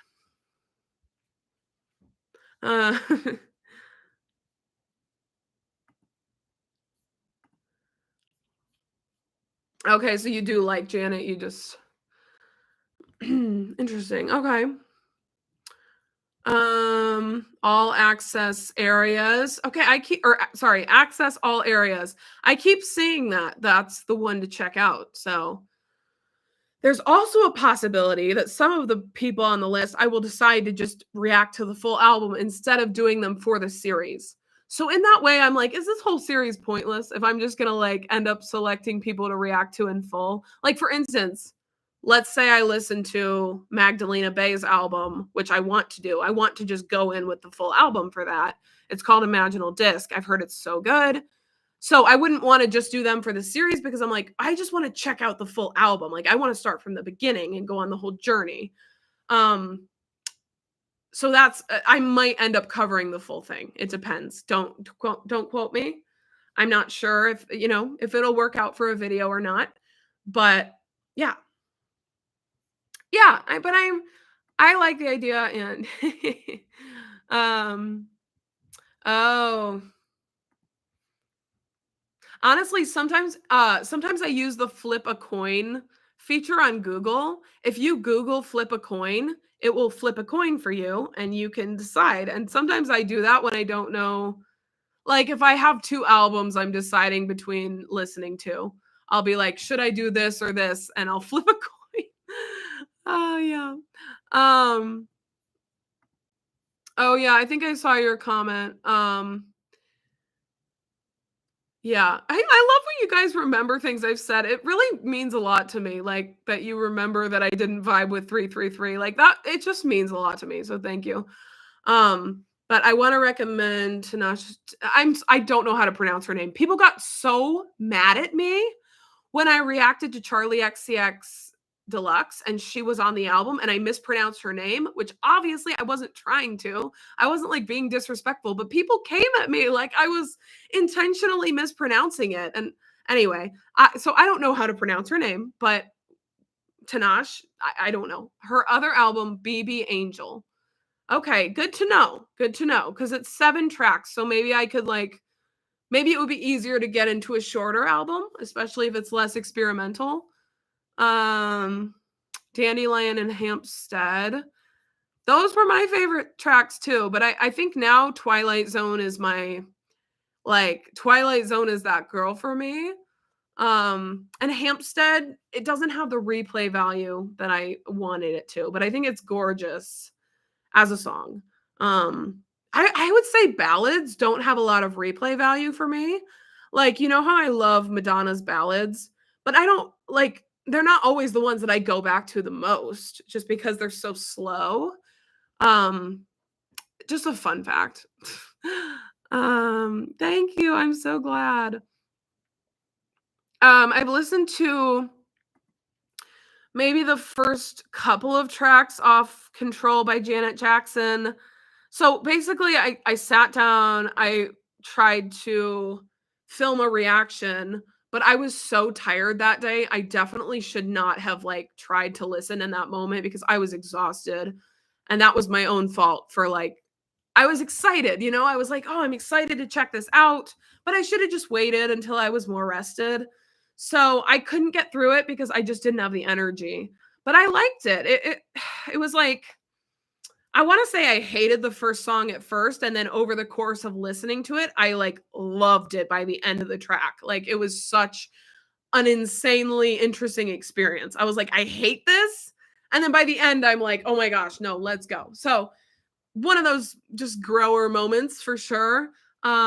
So I would like to maybe continue with it another day or just do her for the series. I in some way need to make content on Janet Jackson because a lot of people are asking for it. And I also just think it would be interesting. Like she's very interesting from what I've gathered of her sound. It's very unexpected. It's very dense. Like it's a lot to take in. So I definitely think it would be interesting if nothing else, even if I didn't vibe, you know?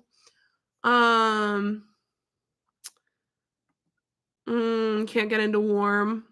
I like Warm, but I understand. I mean, oh, T Nashe. T Nashe? Okay.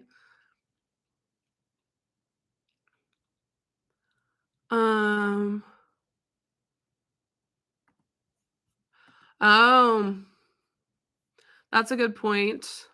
Eternal Sunshine needed another ballad. Hey, Benji. Thank you for joining. Welcome to the fun. We're kind of we're moved on from the Mayhem ball, but I am going in Las Vegas and we got nosebleed seats because that's obviously what we could afford. So yeah, but I'm so excited. I'm so freaking excited. I know no matter where you sit at a Gaga concert, it's gonna be fun. So I just hate nosebleeds. I hate them because you can't see anything. Which no one likes. I don't think anyone likes not being able to see anything, but I do just hate how you can't see anything. You're looking at a screen the whole time, but it's fun because of the vibes, right? So I don't care. Like I'm so excited regardless. I'm glad that I got tickets regardless. But yeah. Not that anyone is like, oh, I love nosebleeds. Like they're so fun. I love not being able to see anything. The 6-minute Madonna song's true. Honestly, I feel like the longer a song is, obviously this is not like always the case, but the longer a song is, the better it is a lot of the time. Like how All Too Well 10-minute version is so good. And it's 10 minutes. Or like a 6-minute song by any artist, you just know that shit's gonna be good. You know it's gonna be good. 2-minute songs, I'm sorry, I'm always like, this is gonna be terrible. And sometimes that's true and sometimes that's not, but I think I've kind of outgrown Little Mix. Like I listened to them a bit when I was younger.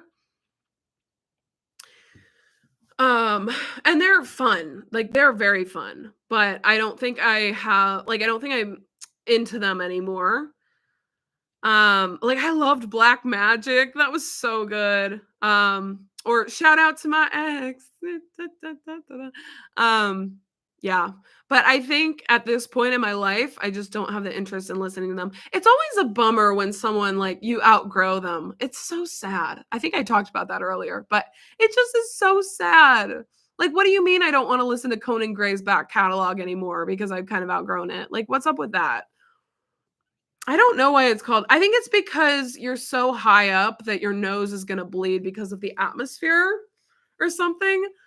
But fun fact, okay, my first concert of all time was the Speak Now tour back in, I don't know what year, 2012 12. Like, it was a long time ago. It was my first concert of all time. The Speak Now tour by Taylor Swift, obviously. And I went with my friends and we sat in the absolute nosebleeds. This was a giant arena. It was super high up.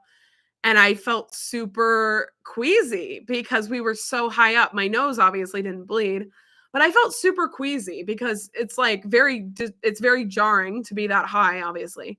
And a fun fact is we brought binoculars. We literally brought binoculars so we could see Taylor because that was the only way we could make out her actual like body dancing around. So that's a fond memory I have of like holding the binoculars up and trying to see her. So good memories. Now I'm getting nostalgic. But guess what? It was one of the most fun concerts I've ever been to this day. It was so freaking much fun. So it was so much freaking fun. And it was so magical and it was so unforgettable, like unforgettable experience. So just goes to show you don't have to be up close to have an immaculate experience. And sometimes the people in the nosebleeds have more fun because they're not trying to like see, like you're not trying to see everything. You're just kind of vibing. So, Incredible by Madonna is 620. Is it really? Is it really? I don't remember that. Ariana does 2-minute tracks a lot. See, it just depends. Not every 2-minute track is bad by any means, but sometimes they are. What are your favorite album covers? You know what? This is so random, but I do have one that I remember really loving. And it's by a smaller artist named Isaac Dunbar. He's really good if you've never heard of him. Isaac Dunbar, I would highly recommend listening. And he has an album cover that's so fun and cute. It's for his album, Balloons Don't Float Here. Isn't that cute? It's so cute. So I love that. What else? Oh, I remember loving the album cover for CXOXO by Camila Cabello. I just think it's fun. It's just fun. It's very like random, not random, but like it's like there are some album covers that are beautiful, like artistic masterpieces, like True Blue by Madonna. Like it's so artistic and like, oh, it's just gloriously beautiful. That is one of my favorite album covers of all time, period. And then there's CXOXO, where it's just like fun and cute and vibey. It's not like some sort of dramatically beautiful thing. I probably need to get going. Oh my gosh, it's late. It's like 9:17. How long have I been on this live stream? Oh my gosh, 3 hours? I've been on here for 3 hours? Why are these so fun? Thanks guys for being here. It means a lot to me that anyone would be on a live stream for me, so thank you. I'm trying to think if there's any other album covers I love. Don't mind me. I need to see if there's any more that because I like this question, you know. I loved the Speak Now album cover from Miss Taylor Swift. The Speak Now re-recording, okay? Very beautiful, stunning. It's bloody beautiful.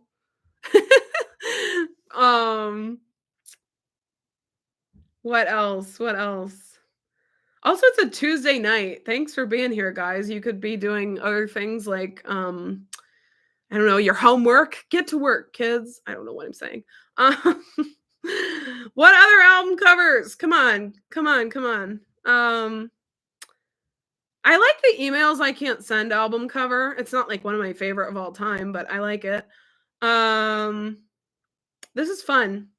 I'm just scrolling through and being like, do I like that? Not really, not really. There's a lot of album covers that I just feel neutral toward. But what I like about album covers is like the way that they give a visual to go along with the listening experience. like, as you're listening to the album, you're thinking for me, I'm thinking about the album cover as I listen, and that is kind of painting a whole, like, a whole visual landscape in my mind, if that makes sense. Um, like, music is typically very visual for me. That's why I talk sometimes about, like, the visuals that come to mind when I'm listening is because every time I'm listening to music, like, I'm seeing things. Um, and I don't know if a lot of people experience that. Like, I don't know because I haven't, like, asked a lot of people if they experience that too. But it's very visual for me, and, um where am I going with this sense? Oh, so I like album covers that kind of, like, they match the vibe of the album, and it's just so cool. I don't know, art is cool, music is cool. Music is cool, man. I'm sorry, I'm trying to see if there's any other album covers I like. My gosh, because I like this question, okay? Um, I couldn't say it to myself. Nothing else is speaking to me as like, "Oh, this is my favorite." I mean, Reputation is good, obviously. I really like Taylor's album covers. I'm biased. I don't know. I'm just making that up. Like, I don't know any other ones that are like my favorite of all time. I would say True Blue. Girl, that album is so beautiful. Okay. What are your favorite album covers? Let me know. Oh, Melodrama. Yeah, for sure. For sure. Yeah, it is a really cool album cover. Oh, you're baking. That's better than that's more productive than I am. I don't really cook or bake.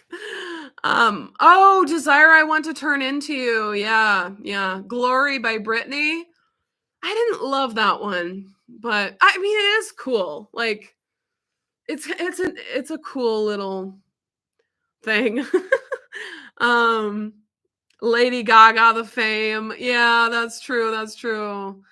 Um, you experienced that? Okay, yeah, other people saying it's definitely visual. I figured, I'm like, there's no way I'm the only person who, like, I'm the sole person in the world who experiences music visually. It's me. But yeah, like I don't talk about it with people, you know what I mean? Like, I don't know. I'm not like, "Hey, bestie, is music visual for you?" to random strangers on the street. Um, oh yeah, Confessions on a Dance Floor. Yeah, that is a good album cover. That one is very fun. I thought about recreating it for Halloween, but then I didn't.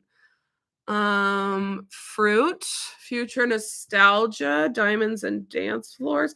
Diamonds and Dance Floors is cool. I'm trying to refresh my memory on the other ones. Um, yeah, Future Nostalgia, Her in the Car with the Moon. That's kind of a vibe. Um, and Erotica, okay.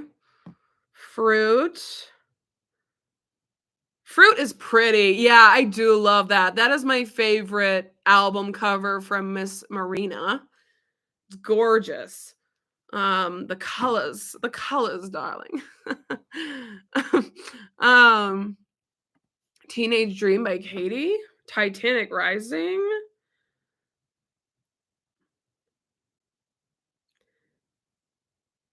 It's a painting? Teenage Dream?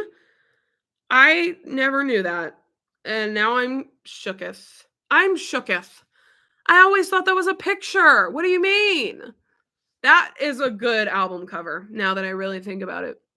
I love when artists have different album covers for every era. Every era is an era. It's not just an album, it's a whole freaking thing. That's why I love Taylor Swift and similar artists who do like a whole release, a whole drop. It's a whole experience. It's not just like, oh, another album with the same exact sound we've heard and like nothing really artistic about it. Or like, it's just another album. It's an era. It's an era. Desire I Want to Turn Into You. I don't really get this cover though. She's on like an airplane or something. I don't understand it.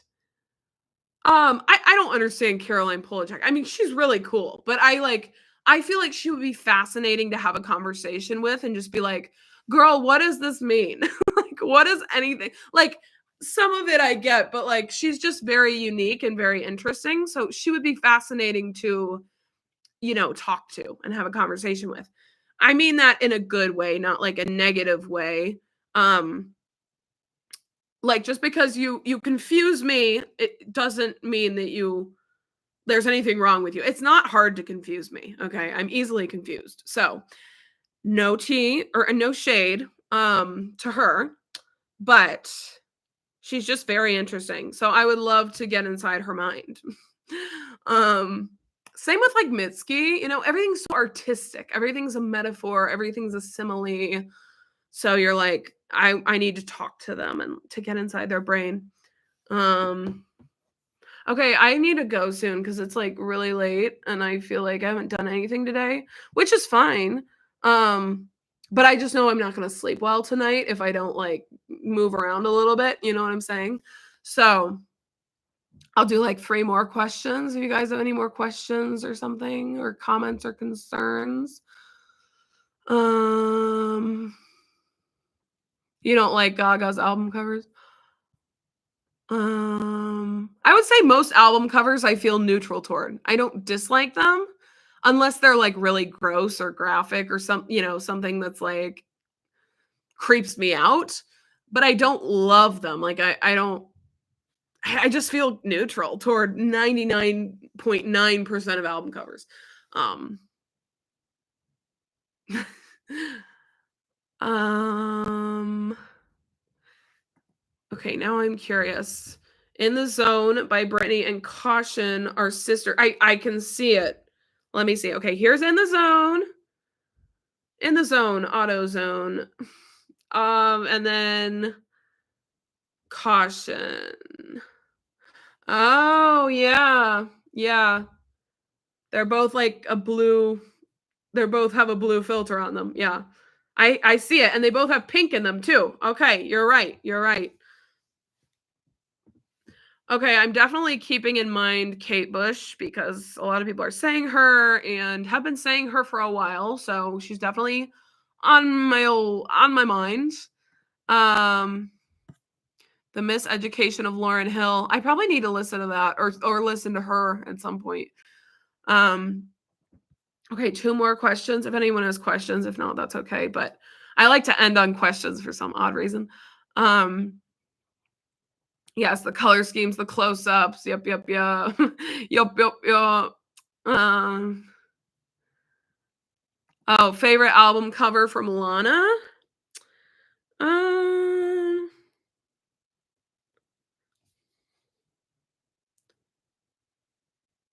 Um, okay, I don't understand most of her album covers. Like, what do you mean blue banisters is you and two giant dogs? What do you mean Norman Rockwell is you on a boat with a random dude?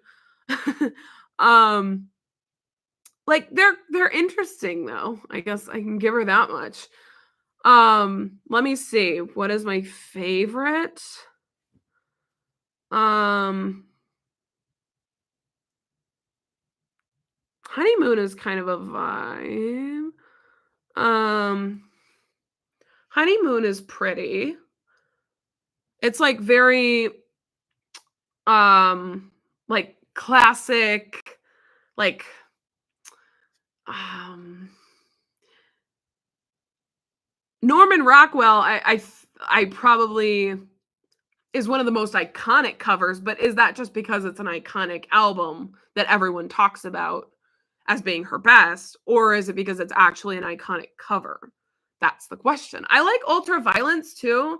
Oddly, like it's very simplistic. It's not like there's no frills. It's just black and white, her getting out of the car, but it matches the vibe of the album perfectly. And I think about it while I'm listening to the album, and so that's one of them. Thank you. I'm so glad Soaring Sparkles um aggressively sends love hands, heart hands. Um What? Um, you love covers with dogs? That's so random. I love that. Maybe you just love dogs, you know? Other than pop, what's the genre you gravitate toward the most? Like, I don't know if this categorizes as a genre, but like singer-songwriter stuff where it's like, just a little guitar and a poetic lyric or just a little piano, like Gracie Abrams kind of vibes.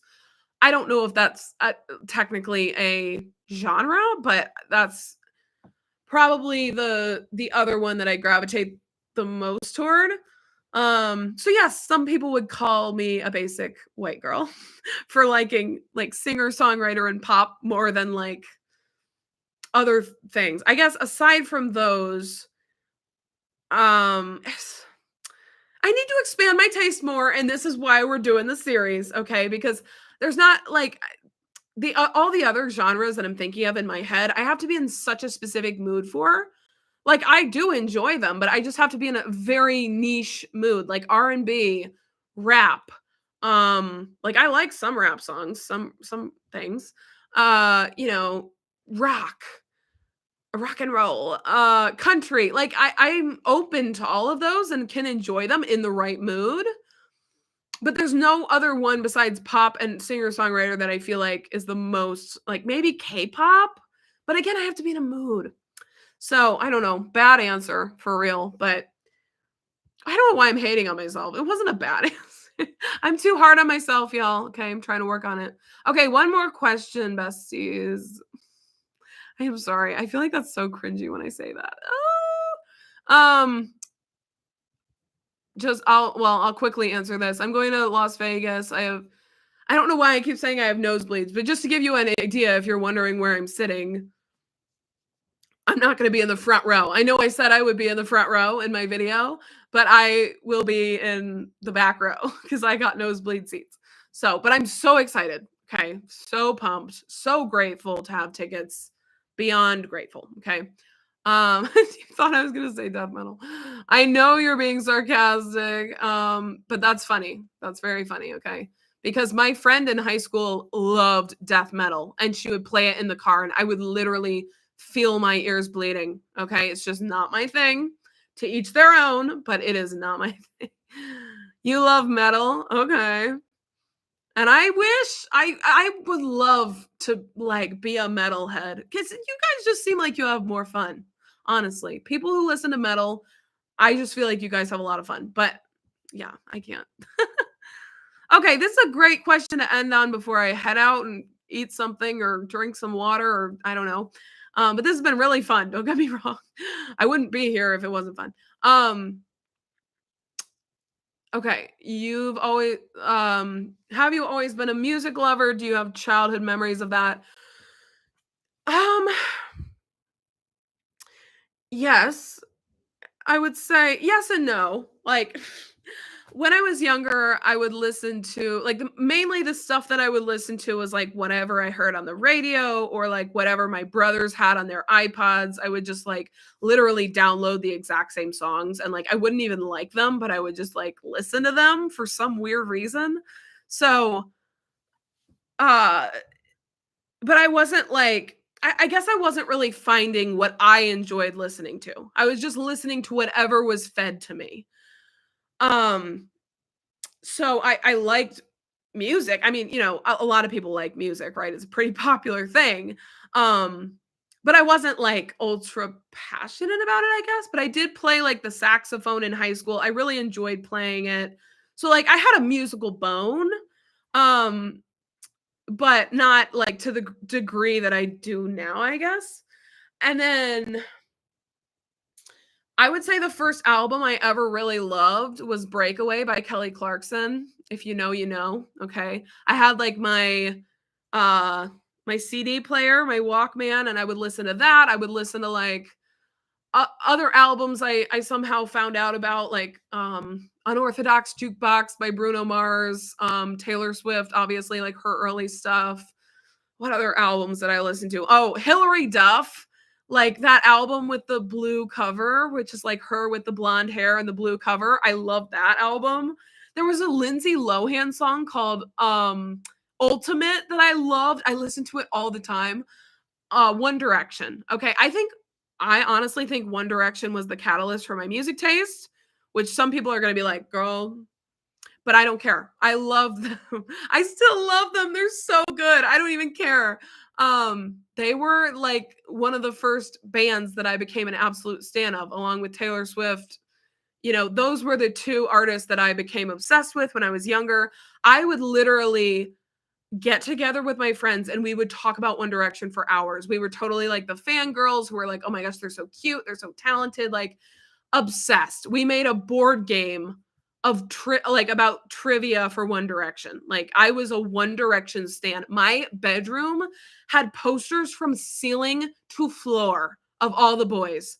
I bought every single magazine that they were in.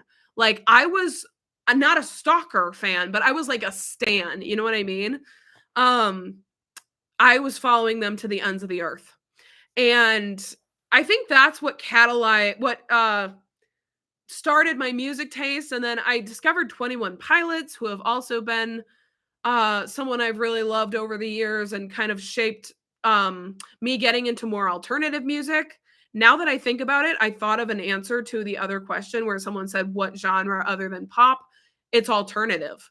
I actually love alternative music. Again, kind of have to be in that phase of my life. I'm not in that phase right now.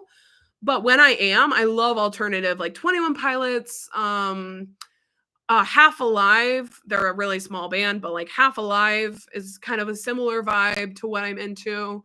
Like stuff like that, where it's not these huge artists, but like they're kind of alternative vibes. Love it. Indie, sometimes indie rock, maybe. Yeah, I'm here for it. So anyway, circling back, One Direction, Taylor Swift. I was like, classic like teeny bopper, obsessed with the popular, like those people. And then you know what? I just remembered something. I have a core memory of being in junior high. There was a girl named Hunter. I remember her name. I remember her last name too, but I'm not gonna like share it. But there was a girl named Hunter, and she had an iPod, like an iPod Touch, and she would walk around the junior high classroom listening to her iPod during like breaks from class. Like if we had, I don't know, recess or something, like she was walking around the classroom, like listening to her songs. And I started like emulating what she was doing because I thought she was cool for doing that. So I think I got an iPod at some point. I started doing that where I was like, I'm going around school, I'm listening to the same songs she was listening to. So I was trying to like emulate these people that I thought were cooler than me. Um, and then at some point, I just discovered the music that I actually liked listening to. I stopped listening to all the stuff from my brothers. No hate, no shade, but we have different music tastes. So I stopped listening to that and I started listening to what I enjoyed.